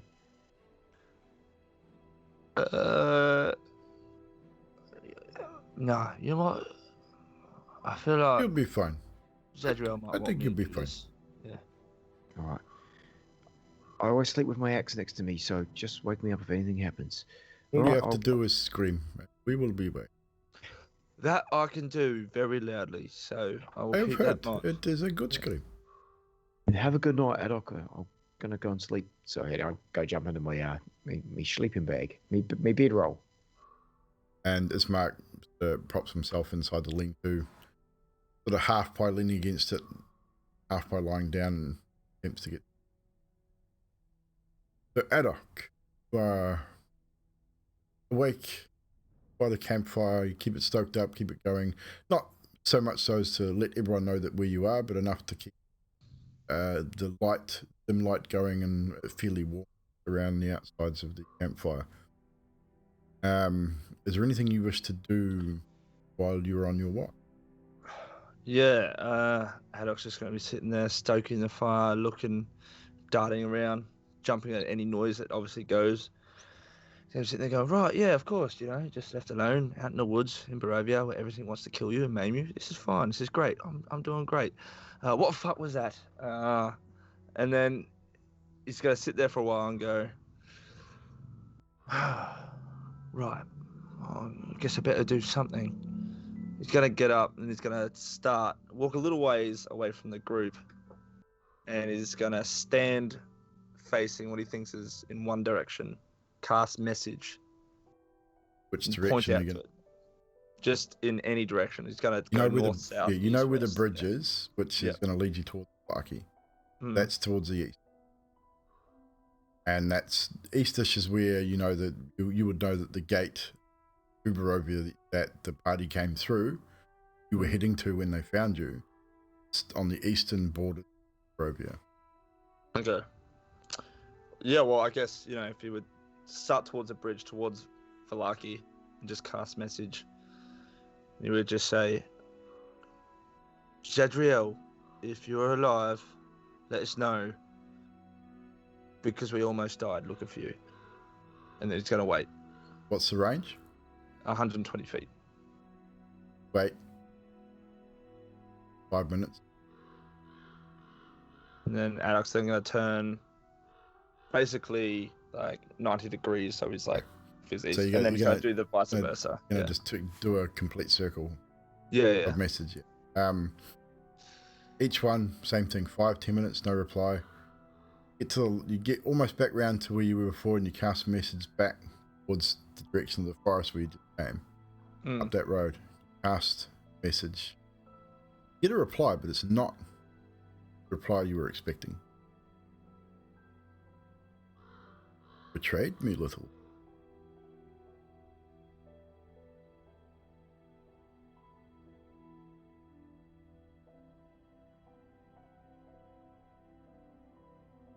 See you soon.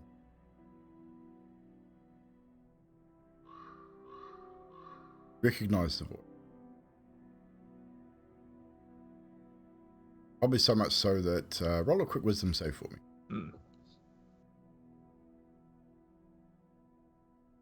13. I would say that Adok, standing there right now, the moment you heard the voice, or that first syllable, would have froze on the spot. Excuse me. Eyes wide. Sound of howling wolves would definitely not have helped the situation. I would say a little bit of pee came out as well. You are almost paralyzed with fear as this voice comes to you. You remember your conversation with him when you met him, what he said, and you now that just that what he's just said, Like, oh crap. I don't think not unless we have to find a way to thoughts like that just running through you. But it's quick. Darting back and forth, your eyes darting backwards and forwards, looking for him. Think, I didn't send a message to him. Here, you start looking for him. Darting backwards and forwards. Let's roll a quick perception check. 13. Look backwards and forwards, back down towards the road, back into the forest. Don't see anybody. Those words just sort of trail off and echo in your mind for just the and probably more the calmness in his voice. Didn't seem angry, but the words definitely quite jarring. As I'm doing this, I'm gonna reach in my backpack and grab the bear that Zadriel gave Adok. He's gonna hold on to it. He's gonna look at the bear, and then Adok's gonna get on 2 knees. He's gonna look up into the sky. He's gonna say, "All right. I think this is how she does it. DM, look, I know you save her a lot, and look, I'm shit myself, to be honest, and I feel like we're all gonna die. But if you can you maybe just point us in the right direction of where she's went? Because I would really like to be able to put my cannon on her shoulder once more before I die. Please." As you are kneeling there, praying to a god you have no idea who they are or what they do, you're not even sure if they're a god or not. You've heard Zadriel talk about it.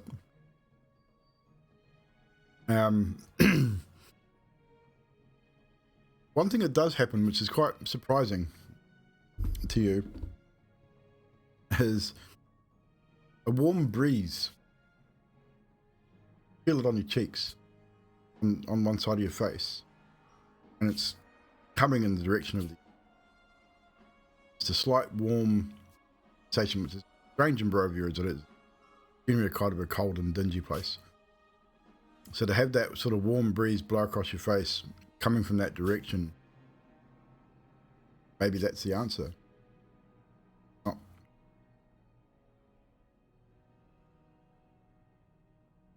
That's about the only that you sense. Not sure whether you've been heard or not. Feeling the warm breeze, Adok's just going to shift his eyes from left to right. And he's going to, the one's going to be like,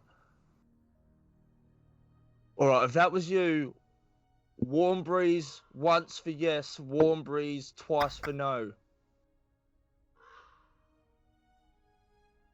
Yeah?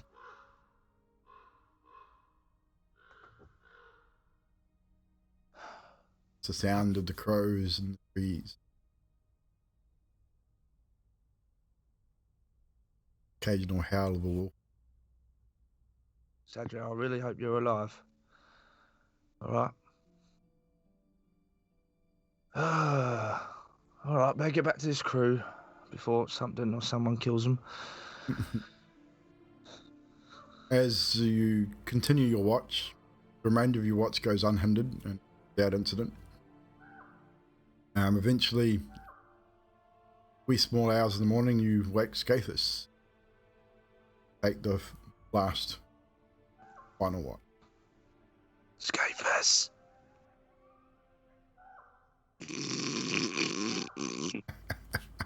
Scathus! What? Your turn. Right. See ya. Okay. So Scathus, you work in with a start.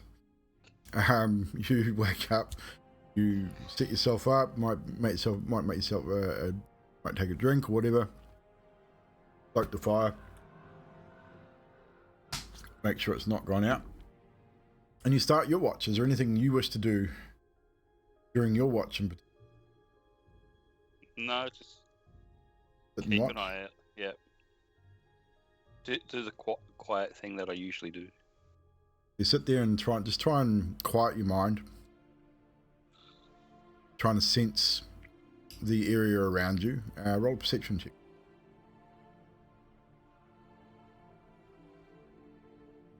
$21.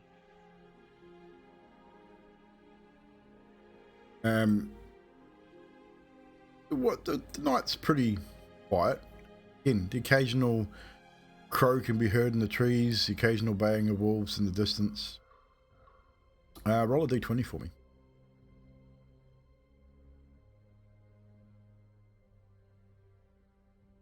$3.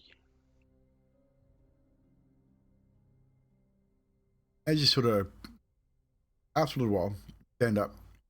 But, well, I better do a perimeter check.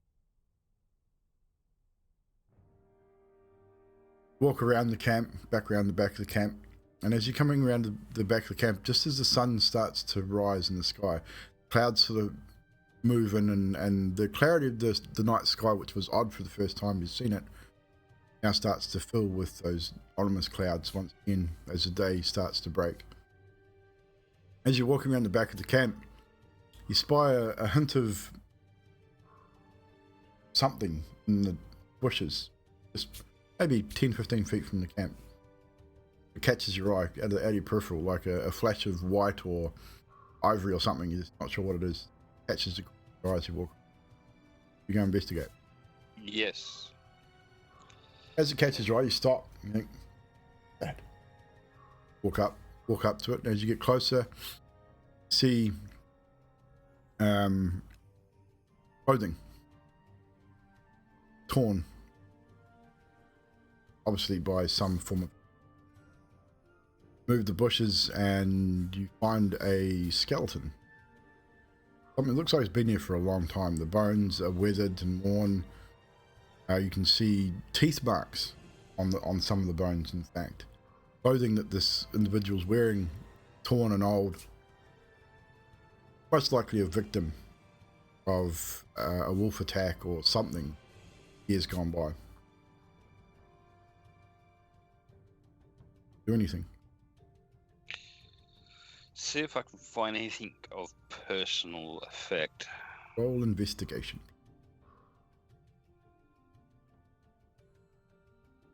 With a 9.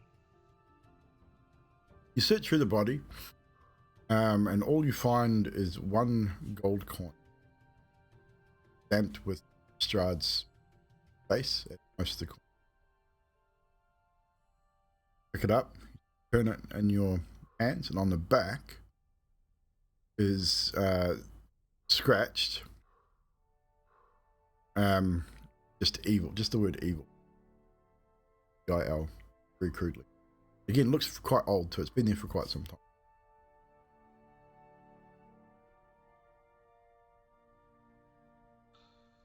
I put it back where I found it and leave it. Leave the gold there. Yeah. Okay. You walk back to the camp, and the remainder of you, the remainder of your watch goes without incident. Sun rises as your companions start to stir. The morning starts to break, and the light of the day hits the camp. It's not raining today.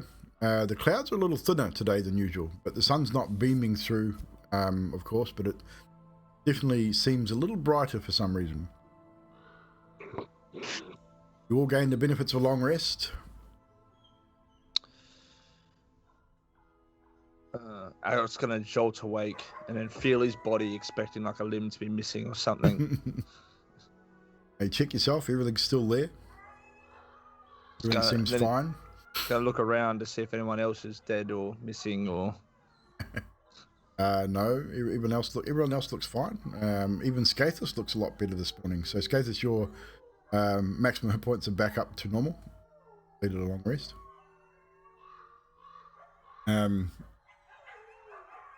But yeah, everything seems to be back to as much normality as can be for where you are in your current predicament. But it is now daytime. Have rested, and you have about from where you are, you have about a two and a half hour journey, maybe 3 hour journey to Vallaki, depending on where you want to go and what you want to do. And I was just gonna walk around. If no one else is awake, you're just gonna try to wake them up. Cases is up. I'd say people would be starting to stir, definitely. Yeah, Carlos pulls the rations from his pack and has his morning rations. Those that are eating, mark your rations. Emilia, you're good the remainder of this day till the following evening, or this evening, or a little snack, Ismark snack that you had. I would even go as far to say that instead of a +2 for the remainder of this day, you were a -2, sorry. You get a -1 for the day. That's you're feeling a little better through the consumption of fresh human. So just for the remainder of this day, you are at a -1 instead.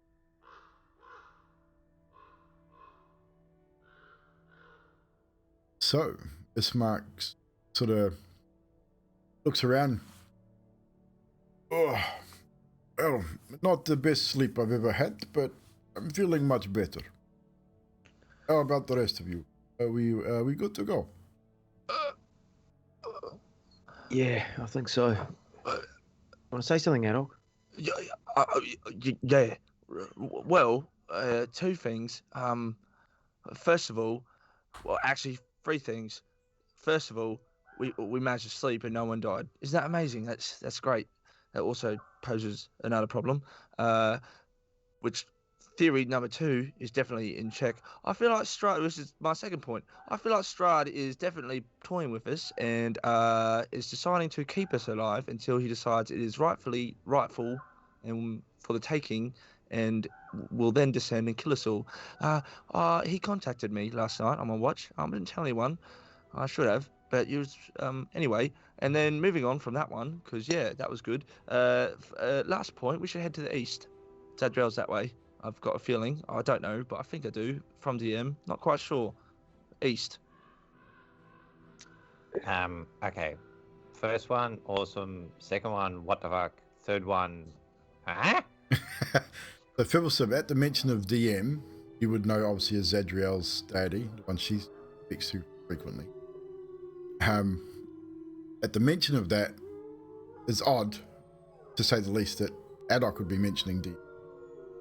But you can roll an insight check, wish to see if he's telling whether you believe that he maybe something might be some truth in it.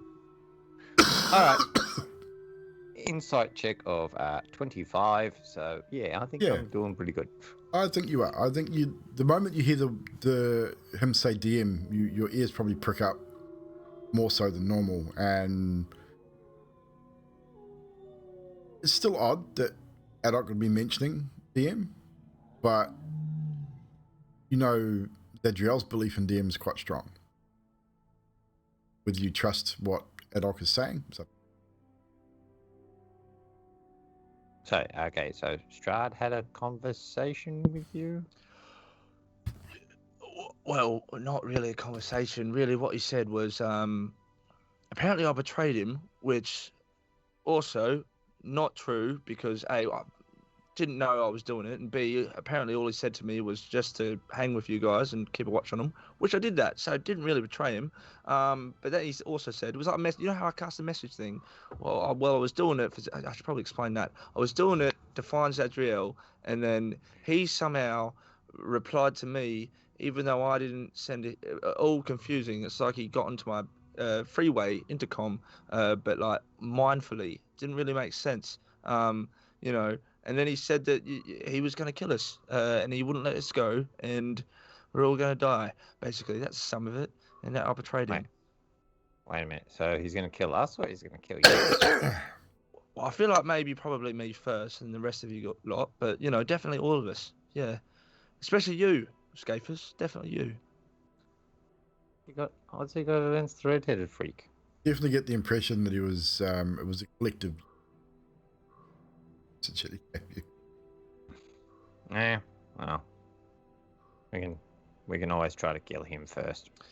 Yeah, right. Actually, wait a minute. We can always try to bring him back to life so that we can kill him, because apparently he's already dead. That is true. He is a vampire. It kind of has been for a long time. We've got to find that dude that's vampire killer dude thing. Van Richten. I got his The book. one that had the book. Yeah. Actually, did that book actually have anything useful in it? Like, yeah, vampires are weak against, I don't know, dust. Has anyone read the book? I don't think anyone's actually read the book. Did. Yeah. He's had a look at it. I don't think he's actually read it. Yeah, no, I've got it. I still got it. I haven't read it. Have you got it? Yeah. Can I get it off you? And I'm going to read through this bloody thing. Yeah, sure. No problem. Yeah, so... I like a little bit of light reading. Yeah, Alec will just run over to his backpack and give So Fibble the book. Fibble now has Van Richten's Guide to Vampire Slaying. Cool. I am going to start reading it. Okay.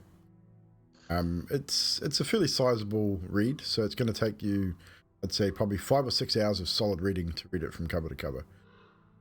That's okay. I've got nothing better to do. You mark off. You let me know when you're when you're reading it, and we'll mark off some time. And when you're finished, we'll give you some information.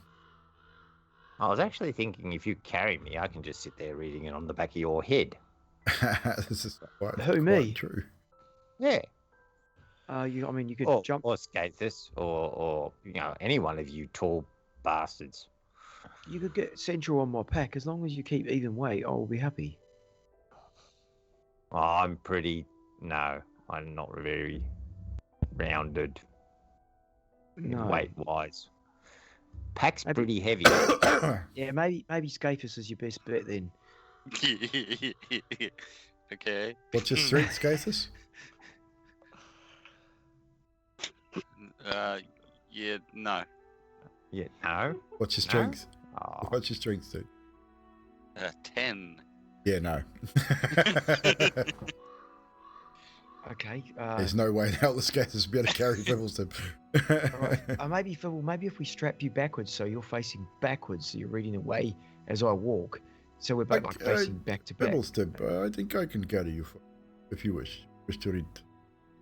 Yeah, Oh, sorry. I'm pretty strong. I think we need to get through this book, and Maybe also give need to us get some back to insight. Valaki. I mean, I've heard Yeah, well- rumor, and rumors around how to kill Strahd or how to kill vampire, but not all vampire are the same. if we can get an idea, we can I always saw start. Let Sorry, them go know. ahead, Phil. Yeah. Oh, look. I'll start reading and when we get back to Valaki. Or you can just ask Emilia to turn into horse again. You can ride horse. All right. Oh, yeah, good idea. Emilia, can you turn into a horse? Yeah. Or a Actually, large when- dog or something. Look, about going to Valaki, that's also kind of my point about the whole Strahd wanting to kill us all. If he's going to kill us all, that means that Zadriel's in danger. And I was praying to her DM. You know how she does all the thing and the smiting and the heads exploding and, she can fly and shit. Well, that comes from her that's god. glorious. Yeah. That fully come. She actually saved me when I fell from the thing, the giant wooden thing, when I had the heart. DM and her saved me. So anyway, not that I sound crazy. I do sound crazy, but I was praying to DM, and there was like a warm breeze came after me from the east. You, Right? you weren't, did weren't close to Skathis by any chance. Cause I was thinking you do eat kind of a lot. Yeah. Sure, it wasn't just little No, sunshine. Wind. No, but like, Ismate, you can admit. I mean, I've been here for quite some time, right? You've been here you for lot, not as long as me, but you've been here for Yeah. a long time. right? And you lot have been here long enough to know that Barovia, these lands, if you think about it, what are they? Cold, damp, miserable, rainy. It's shit. So a warm breeze right after I was thinking about asking the DM where's Adriel is, and it came from the east. I mean, I know it sounds. Oh, wait a minute. Did it come from the east or was it going to the east? Well, no, it came from the east, like as if we should go eastwardly. That could just as well be go to the west. Yeah, And exactly. from east. It came from the east going to the west, so it might need to go west. Hmm. I don't. What is this DM? This god? What is this followers called?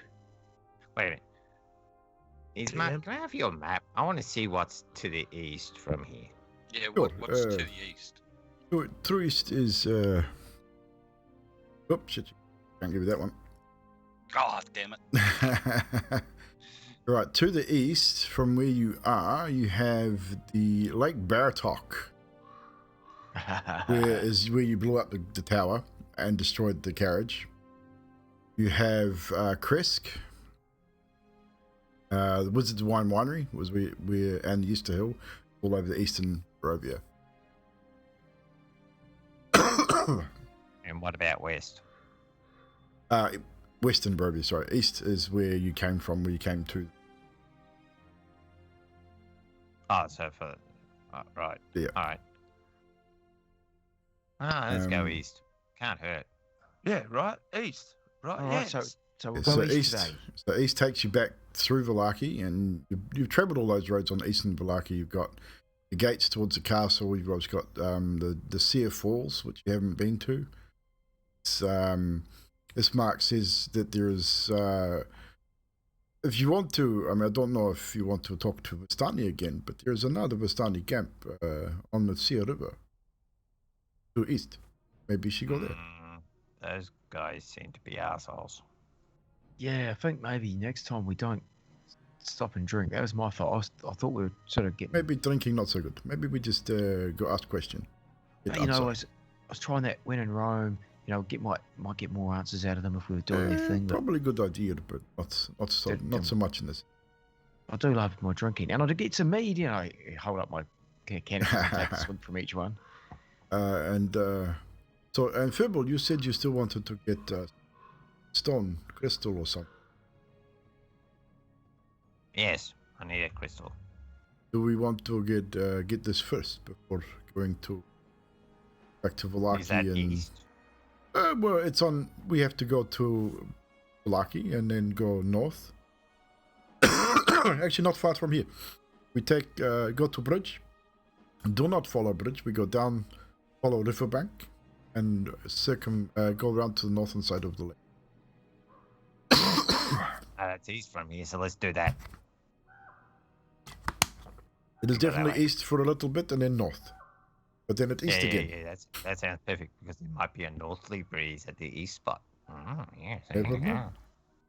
If your little stone can help us find Zadriel, it may be a good idea. Let's do it. Let's get it done. All right. Are we ready to go? Are we making horse or big dog for Fibble to ride to read book, or are we going as? Goddamn cough. I don't know. Is it worth Emilia utilizing some of her ability that we maybe need later? Let's just walk, and I'll read the book later. Yeah. Probably a good idea. Save resources. Righto. I've been packing up the camp while we're chatting too. So. Before we start, I'm just going to look quickly at the book. Is there like an index of chapters? Very basic ones. Like the first is just like basic prefab introduction. Introducing Van Richten, saying who he is.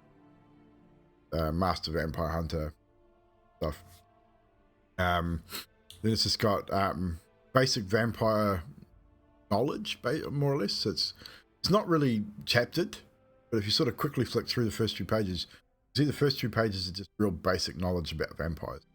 What the basic susceptibilities are, strengths, a few weaknesses, but don't go into much detail. Probably further into the book. Keep flipping through, you can see a title page headed up Strahd von Zarevich. Maybe a dozen pages specifically. I dog ear that very first page. Yeah. You get the impression that Van Richten has, and most of these notes you quickly sort of put through it, most of this is handwritten by him. It's not a printed book. It's a handwritten account. Maybe his experiences as a vampire hunter, maybe. It's information that he's collected. Yeah, so I'm just going to do a quick flick through and just dog-ear ones that look like I really should have a better look at. There's a bit of a section on werewolves in there as well. I don't care about that one. And other undead creatures, zombies. There's like, it's not strictly about vampires, but there's the biggest part of it is about vampires. That one section, about a dozen or so pages, is on Strahd specifically. Cool. And then I'll put it in my pack. Problem. Duly noted and marked. You pack up your things, you get yourself organized, you put your armor back on, and you head out towards the river again. It only takes you a few moments, probably 10 or so minutes to get across. It's not that far from where you camped. Get to the river. This mark leads you on a small, looks like a small goat's trail or some trail leading down and on the edge of the forest, on the edge of the river. So it's about 30, 40 feet down from the bridge. Leads you down this trail, brings you down to a section which is only about 15 feet off the water, and you start heading north to the lake. Takes you maybe an hour to reach the shores of the lake. As you do so, you look out across the waters. I'm a little thing here.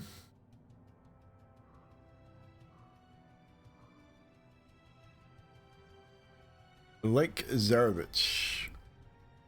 So at the foot of the mountain, almost, is the mountain range to the north. Is amongst the forest is this large lake. Virtually no ripple on the water. It's almost perfectly still.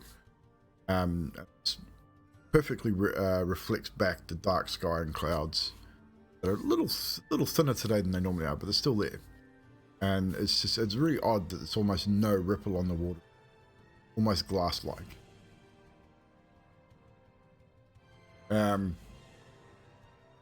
can see a small boat way off in the distance. Maybe someone fishing. Maybe someone from Barkey.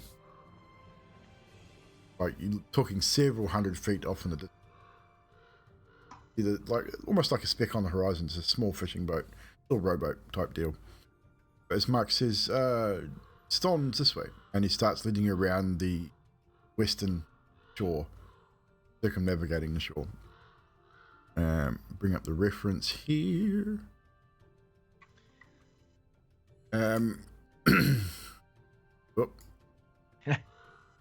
Right, so you've come into about here. And as the river sort of flows into the lake, now started to move around this western shore. He says it's probably going to be an hour or two before we can get to the area where he believes that these crystals that you're looking for, stones that you're looking for are. So it might take a little while to get there, but we'll have to cross the river, maybe second river as well. He said that it's into the north. I'll just have to get my bedding when I get over there. But, once we find these rocks, as Mark and Fibble, yes. How long do you think it will take us to get to a safe spot before nightfall again? We are early morning now. If we were to travel quickly, we could travel around the entire lake back to Vallaki in maybe 6 or 7. All right, does that sound feasible, Mr. Stubb? You'd hit Vallaki before dark, definitely. All right. As long as nothing happened in between. Excellent. Shall we get a look in there, Mr. Stubb? You know what you're looking for? Right, I'll lead the way. We'll take you to a spot where I think your phone is. And he gets off again at a reasonably brisk pace, leading the party. As we're walking, I lean over to Fibbles Stubb and I say, I don't know, what do you know about this DM? I asked Zadriel about her deity, but I'm a little wary of what's going on here. I'll try to keep it quiet from Ad hoc. I don't really believe in many deities. There's only really one that I follow, but she seems to believe in him, and he seems to be powerful-ish. You've seen what she does, so she's got to be something about it. And you follow a deity, but you don't follow the same one? No, I follow Mistra. Mistra, right. You know, if that just worries me. I look back, sort of just making sure Adoc's not listening in. You know, when someone's like yourself grows up with a deity, or like Zadriel has a deity the whole time, you know, those people are tolerable mostly. But when someone finds a deity, you know, later on in life, I think they call it like a born again. Usually those people are really messed up, eh? Have you ever found that?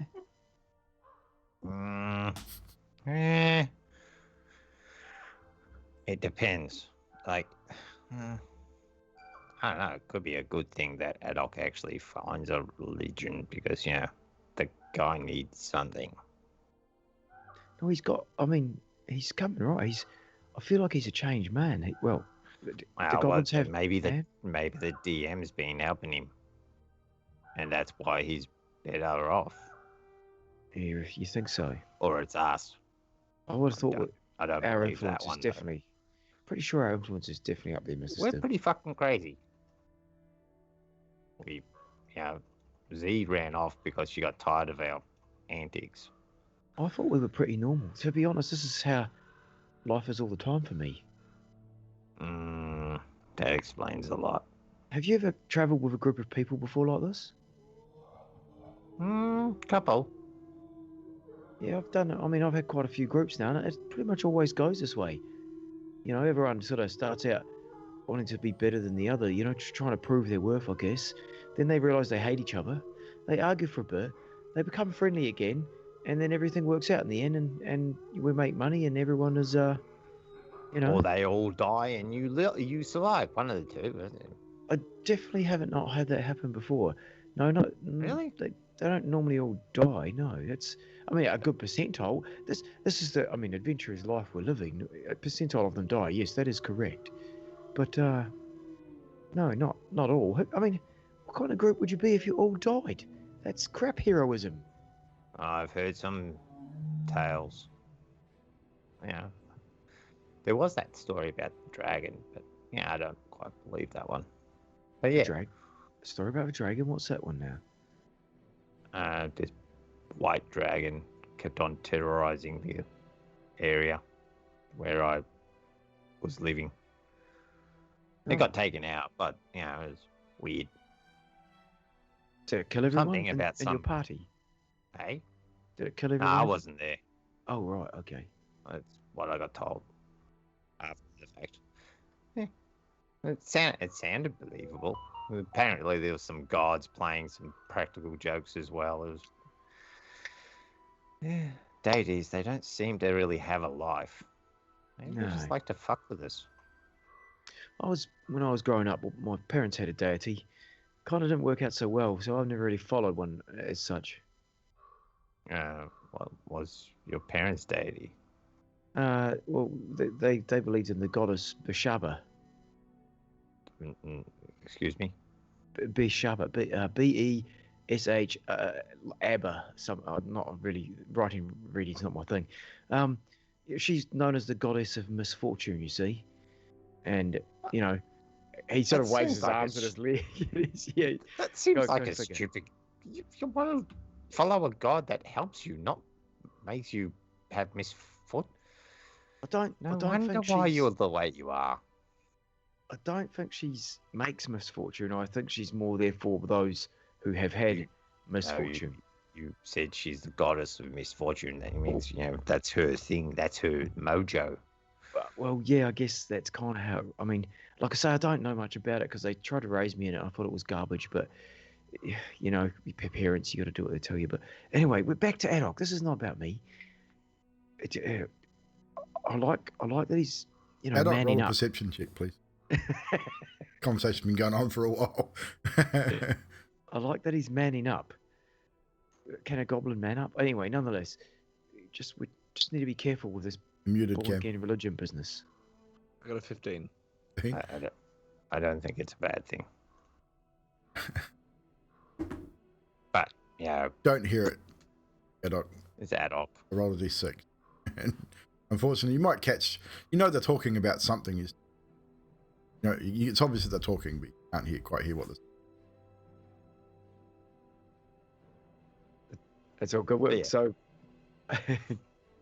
We'll find out. We'll find out if we find Zadriel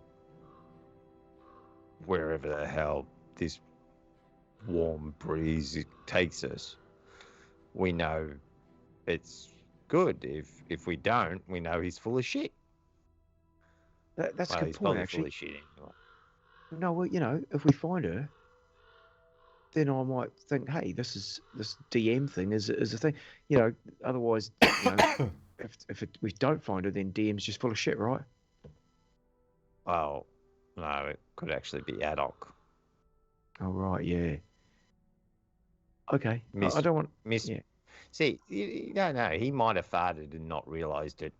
And that's where just saying. Oh, yeah. Who was sleeping in the direction of the east last night? That was Scapus, right? Oh, I don't know. I kind of passed out as soon as I hit the ground. Oh, okay. All right. Good as gold. Carry on. And Carlos carries on, just walking quietly. So you walk for another hour or so. Carlos, D20, please. All right. That will be a 8. 8. As you're all walking, you spy a wisp of smoke as you head towards this next small river, and maybe 150, 200 yards off in the distance, you see a wisp of smoke coming from the trees. Just a small white smoke. It's not black. Maybe alluding to a campfire or something off in the distance. Not sure. Ismark doesn't notice it, by the way. He keeps heading in the direction of the river. The wolves you hear are off in the distance, not close, but again, you've gotten used to the presence of them. You know they're always there, keeping track or keeping an eye on you, whatever they're there, but they're always there.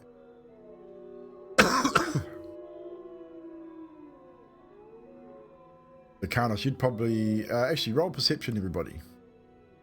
The Karnas would have been up front as well, would have been one of the first to notice it. 10. Skathis, you definitely do. Adok, you do. Only 13 for me. 13. Yeah, you'd probably notice it. A 10 was a decent. Anyone with 10 or higher would definitely notice this wisp of smoke off in the distance. I'll roll it. Smoke. God, maybe that's Zadriel. Maybe that was the warm wind that I felt. It was a huge fire. But maybe that is to the west. East is that way. Oh. Well. Right, never mind. Let's keep going. There are many small huts, like hunters out here all the time. Camp, or some people live out here. Old woman or 3 out here in the woods. Spirit town. Do not ask me why. I'd rather live in. We can go have a look if you want. No, right. We'll just head west, east. Where are we going? Which way? Unless someone else We wants are to go going to be going east very shortly. We have to cross this small river here, and then we're heading east. Does anyone else really want to check that out, or is that? Could be anything. Up to you. I mean, it could be Zadriel. You never know. Every time we get close to Fibble getting this rock, we get waylaid. We're close, We're not right? far. We're not far. Maybe an hour or 2 away. Fibble, you're cool, mate, I think. If Scapus, Emilia, you can never say. We get the rock, and because we got to go that way anyway, eventually, don't we? The way of the smoke. Yeah. It's looking on the map here. You guys are down around this little area here. Wisp of smoke is up in here through the woods. guys will be traveling this way.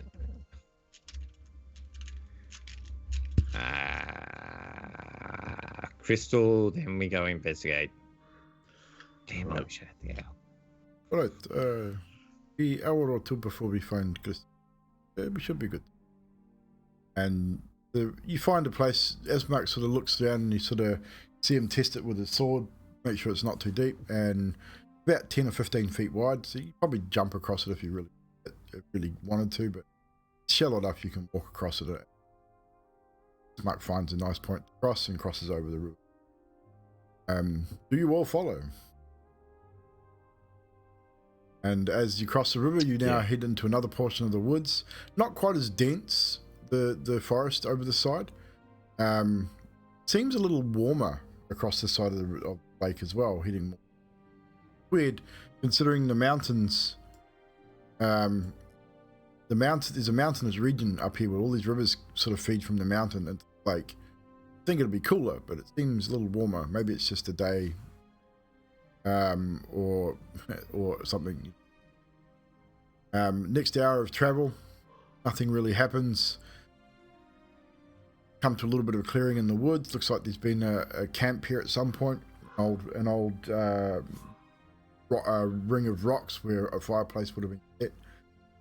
Ismark sort of just comments that maybe hunters hunt wolf here. Eventually do come to this area here. He says, Crystal, over there, across water. We have to find a place to cross, but in that clearing over there, I think you'll find what you're looking for. So again, he skirts the banks of the river, of this water, trying to find a reasonable place to cross. It takes him about 20 minutes or so. Move further down into this part here, and you cross back over and cut back through the small thicket of trees and brambles. You make it to a small rocky clearing. Fibbles, you know what you're looking for, so I'll get you to roll an investigation check with advantage. So Ismar, how did you know what he's looking for? I mean, I know you've been here for a while. I've heard stories when they talk about strange stones. Hunters talk about this place, where strange coloured rock grow. Don't need to do advantage because I got a natural 20 the first time. So Nat 20, 28. 28. It does not take you long at all, as the you look, just sort of looking over the rocks, you spy in what sunlight there is. I mean, it's not the brightest of days, of course, but glinting is the dark coloured stone that you will. Ooh, how big is it? It's a reasonable size. You might have to chip away at it to break it off. It looks like it's sort of stuck in between a few other bits of stone. I need to chip away at it to break a piece off. So literally, I pull out a hammer, which then turns into a pick, and I start picking. Roll a tinker check. Dexterity plus. That would be a 16. You pull out your little hammer, it turns into a pick, and you start picking away at this stone. You know roughly the size you need for whatever. I'm going to take as much of the crystal as I possibly can. Okay, roll a d6 for me. And what you get? 6. 6. Okay, you get 3 sizable chunks of this particular component. First one being the bigger of the 3, maybe the size of a softball, orange, like a large orange, almost about that sort of size. Oh yeah. Good. The second piece is slightly smaller, maybe about the size of a tennis ball. The last piece is the smallest of the 3, which may be the size of a golf ball, roughly. It's all rough cut, like it's jagged. Yeah, but they're good sized pieces. Yeah, good. So I got biggest one for the heart, this one for the light, this one for fuck it, who cares? Put in the bag. What are you using stone for? It's a pretty color. different than other stone? Well, see, I do some mojo to it, and then I stick it into the owl that I got back at the inn, and if everything works out right, the owl should, well, come alive, really. Really? You can make life from inanimate object. Oh, yeah. Yeah, I can. Oh, very interesting. I'd be interested to see this. Yeah. And hopefully this other one, if I stick it into the lantern just correctly, it should emit light all the time. Very good. Would be very handy in Brofia. Yeah. But that one I don't know so much about. It's going to take a bit longer. It'd be a good start, though. So is this all you need? Not need anything further? Oh, I probably need more, but this is good for now. All right, of course. You want to investigate smoke now, yes? Or are we good to go? Are we investigating smoke, or are we just going? I mean, if you wish to find... I mean, we do not know which way Zadriel went. I mean, it could be her. I would say chances probably not. It's 50-40. Edok wants to go east. Go east. We went east, and then north-ish. Well, we went north, more north than... Well, it is Adok. He might, it's not like he had a compass or anything on him at the time. So, but yeah, like I think, yeah. Let's go investigate. It is up to you. This is your how you say, your show. I'm here to help, guide. Wish to go back? We go back. Input people. Anybody?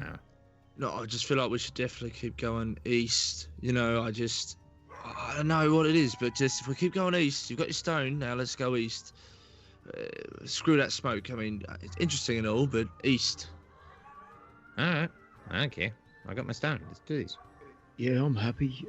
Scafus, you've been rather quiet. I'm good. Whichever you decide. Emilia, you're not very decisive, are you, skaters? Do not make decisions very well. No. Maybe you should start. No. Make a choice. Which way would you like to go? East or west? East. There you go. See? How easy was that? We have 2 for east. Right, Emilia, Any more? What about you? You have a decision to make as well. You're part of the team. Oh, sorry, wasn't paying attention. East or west, Emilia? She wants to go east. Come on, let's go. I don't know where we are, so it's what it is. We are on the north of the lake. Yeah. Sweet. What lake? Oh, hey, look, a lake. Look, there's a lake right there. It's John Lake we're standing beside. Okay. All right. The lake you've been traveling around for the last 3 hours. What about if we do this then? If you all are unsure of what to do, how about you all pray to the DM, just like I did, and you'll feel the warm breast. Breast? What is this breast you talk about? Oh, hell, alright. See, adult I likes to be do touched not by want to be priests. talking about warm breast. No, Well, a warm breast is quite, I don't know, warm breast might be good about now. A warm breeze heading north. Are you east, sure you have east. not been drinking, Adok? You seem No, a little, I swear. No, seem a little he- flustered. He needs a priest. Oh, From, like, a priest would like little Adok, I'm sure. Yeah, like be like a priest and pray to the GM, and then you'll feel that we need to go to the east. I swear. You want to feel the priest? This is not good, I don't think. I'm happy to Let's go. normally go the other way around. I don't want to feel a priest, alright? I just want to go east. I don't. You know what? Fuck it. I'm just going to go east. And I'm just going to pick a direction. So I don't know where east is. It's just Adok, I'll Adok, pull out the compass Adok, and go. Adok. That way.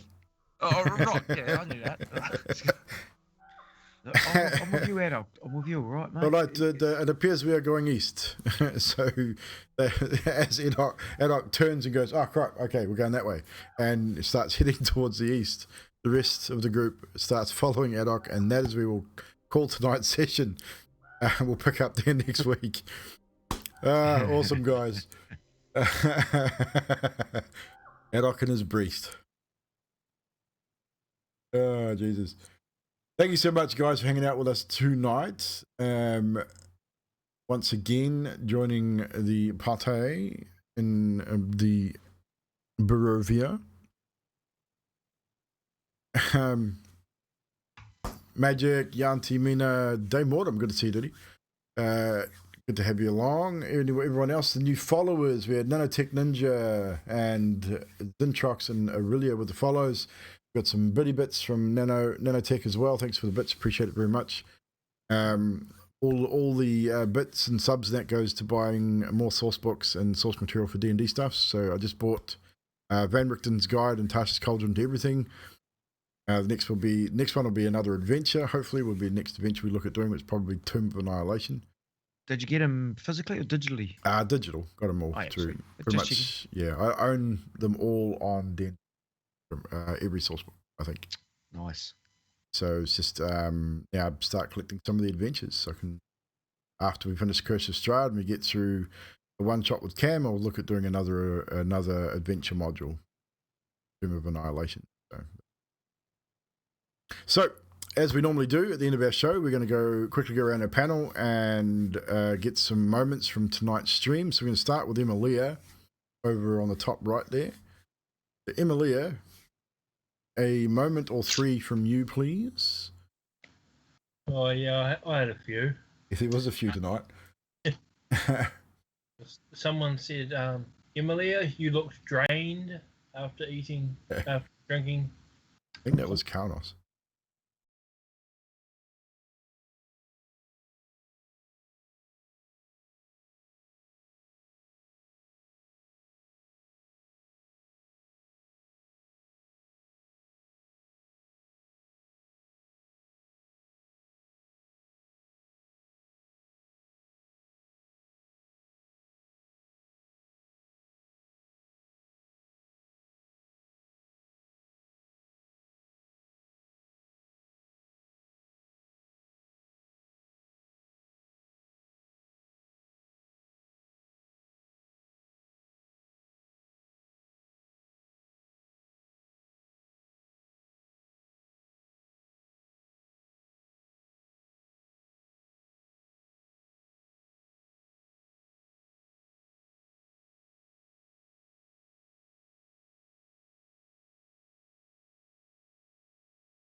Twitch. I know, right? I don't know what it was. Just, yeah.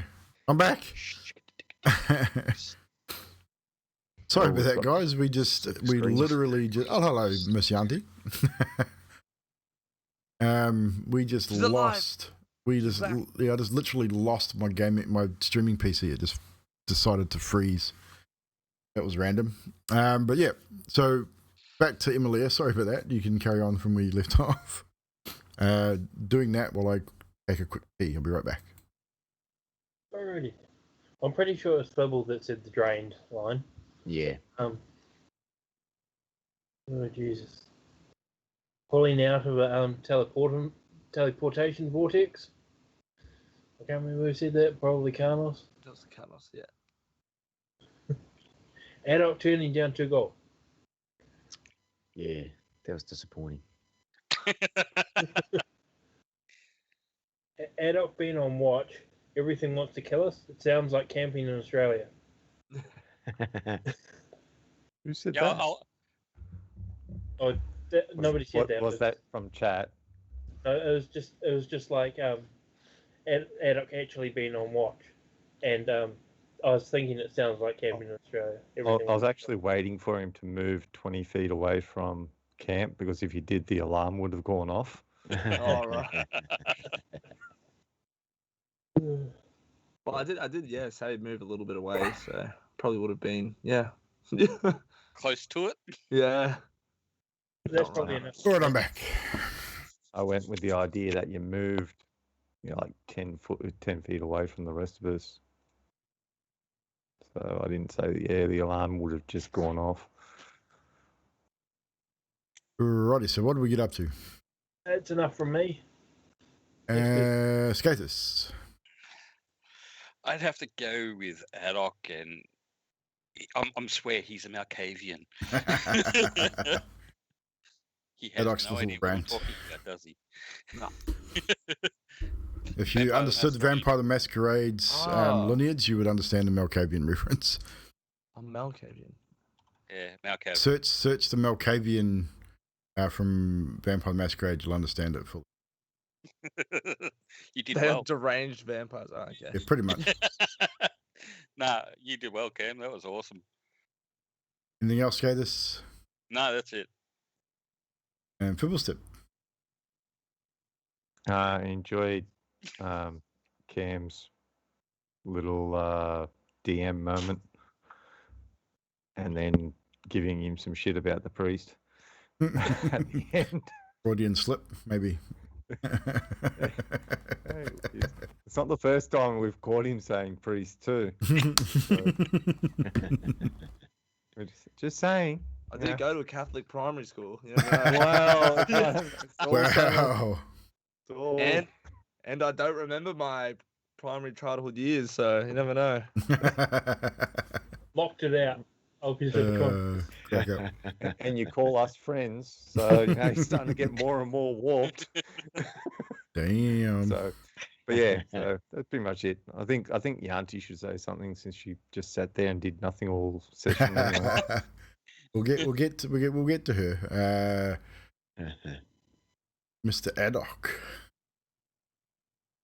I'm loving the. I can't. Ever since Karnos has thrown his shield, that one episode that we did, I've just had Karnos and Captain America blended it together. So I really like the fact that he wanted to do he didn't have to, but he wanted to do the shield kick flip up to and catch it. I think moments like that, which is really cool to do. It could end really badly, but just. Oh yeah, the dice roll just went in his favor then. But it could have ended quite badly. But Excuse me. I think as a whole, people choosing to, do things outside just a normal move here, do that. That's like intrinsic to the characters. It's just cool flavor that I'm really enjoying. Cheers. Definitely. And I think that's everyone except for me. Zadriel, you got something to say since you're sitting there in the chat. I like the Ismark snack. That was really good. I think all the heels should be sealed with a kiss now. And Adok screaming awake. That was funny. Yeah, definitely. And Fibble not being able to ride on Karnos because it would be unbalanced. That was good too. Yeah, it's all good. People can see my browser. It's all trying to see who they're going to trade. But yeah, definitely some moments here tonight. I didn't find Zadriel again, so maybe next week. Never know. Might not. She might be dead. I know. But for me tonight, yeah, it was pretty much memories of talking about gods and DMs and stuff. Adok praying to the DM, that was a little bit out there, definitely. I was like, okay, where's this going? And then I realised he's obviously been spending a bit of time with Zadriel and talking with Zadriel prior to her disappearance. There's obviously feeling her loss a little bit, and with the teddy bear as well. That was a gift from Zadriel, which is probably the only reason you got any kind of response in the first place, I feel, as a focus somewhat. The healing kiss, definitely. Luckily the roll went your way on that. It could have ended a little differently. His insight was pretty poor. He rolled like a 5. But yeah, a very sneaky way to get a mouthful of blood. Indeed, very very ingenious. But He does know what I am, though. So. Well, does he know? I don't think he knows. Well, you said that. He said that. Oh yes, he does. He has an inkling. Yeah. Told him watching you. Yeah, but he, even then, he probably would have felt it. I probably could have rolled a perception on that as well. I mean, the fact that he was trusting enough, I think. I actually forgot about that, so that would have been a valid point. Well, I don't think it would have changed much too much. I think he sees your struggle same as he sees Irina's struggle with what's going on. Although it is a little different, it's still, I think he sees probably a lot of her and you, why he probably trusts you. Obviously, the conversation between Carlos and Fibbles, as you guys were walking, making sure Adok couldn't, it was interesting in itself. And then, yeah, just Adok being Adok. Always funny. Next week should be interesting. Obviously, you decided to go east and not investigate the wispy smoke. Could have been a good thing or a bad thing. We'll find out next week. But we'll be back next Wednesday for more Curse of Strahd. This Friday, however, we'll be joining Miss Yanti on her channel for some more I Spy a Peak. So make sure you are there for that. Drax, if you could please get a shout out for more DM Yanti. points coming. Castle Ravenloft is to the east, definitely. So is the gates of Barovia and the village of Barovia also in the east. So make sure you guys, if you're not following Yanti already, make sure you do. Come check us out over there on Friday doing I Spy a Peak. And then back here on Sunday for the Vampire Masquerade Continuance Episode 4. I might chuck in some other streams in between then and now. I don't know, depending on how this cough goes. I will at some point do another Foundry stream and go through the modules that I've found, what they do, for those that are interested in that at some point, maybe next week. And I'll be eventually moving Curse of Strahd stuff into Foundry and switching everything over to do pretty much all our D&D stuff once I get it all go into Foundry. Oh yes, almost forgot. Horror stream tomorrow night from Yanti, apparently, for Tassie's birthday. Playing Alien Isolation. Awesome. So if you are into watching, well, if you have earphones that you can turn right down and speakers you can turn right down, then go hang out with Yanti because blow your eardrums all to hell. I'm a screamer. Is M going to be there as well though? It's who? The daughter. Oh, Ella. Ella. Yeah, she'll probably be there. Because that'll make it doubly worse. Yeah. Double streams, but it is fun. It's a huge funny to watch the horror stream. So go hang out with Ella and Yanti when they do the. I don't even think that would work to modem. It's pretty rough. Yeah, at least you guys can have a volume control. Well, there is that. You got to feel sorry. You need to get some earplugs, dude. That doesn't make a difference. Literally other side of the house, and I could hear them screaming. So. All right, yeah. So as far as raiding tonight is concerned, we're going to raid tabletop roles. And I'll say see you later because I've got to head off. Yeah, man. Have a good one, Baz. We'll catch you on Saturday. Sunday, Baz. Yep. See you Saturday. See you Sunday. What's that? These guys are doing a DM talk show with Fried Dice Paradise. We've raided Fried Dice before. We're going to raid these guys while they're doing a bit of a. If you're interested in hearing about some DM stuff, go chuck these guys a follow. And here, as I said, be back again on Friday on Yanti's channel. Back here on Sunday for Vampire Masquerade.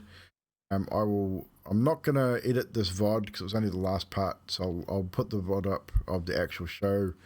It's the last part that we missed. So I'm not gonna download it and edit it in the butt. For 10 minutes of video.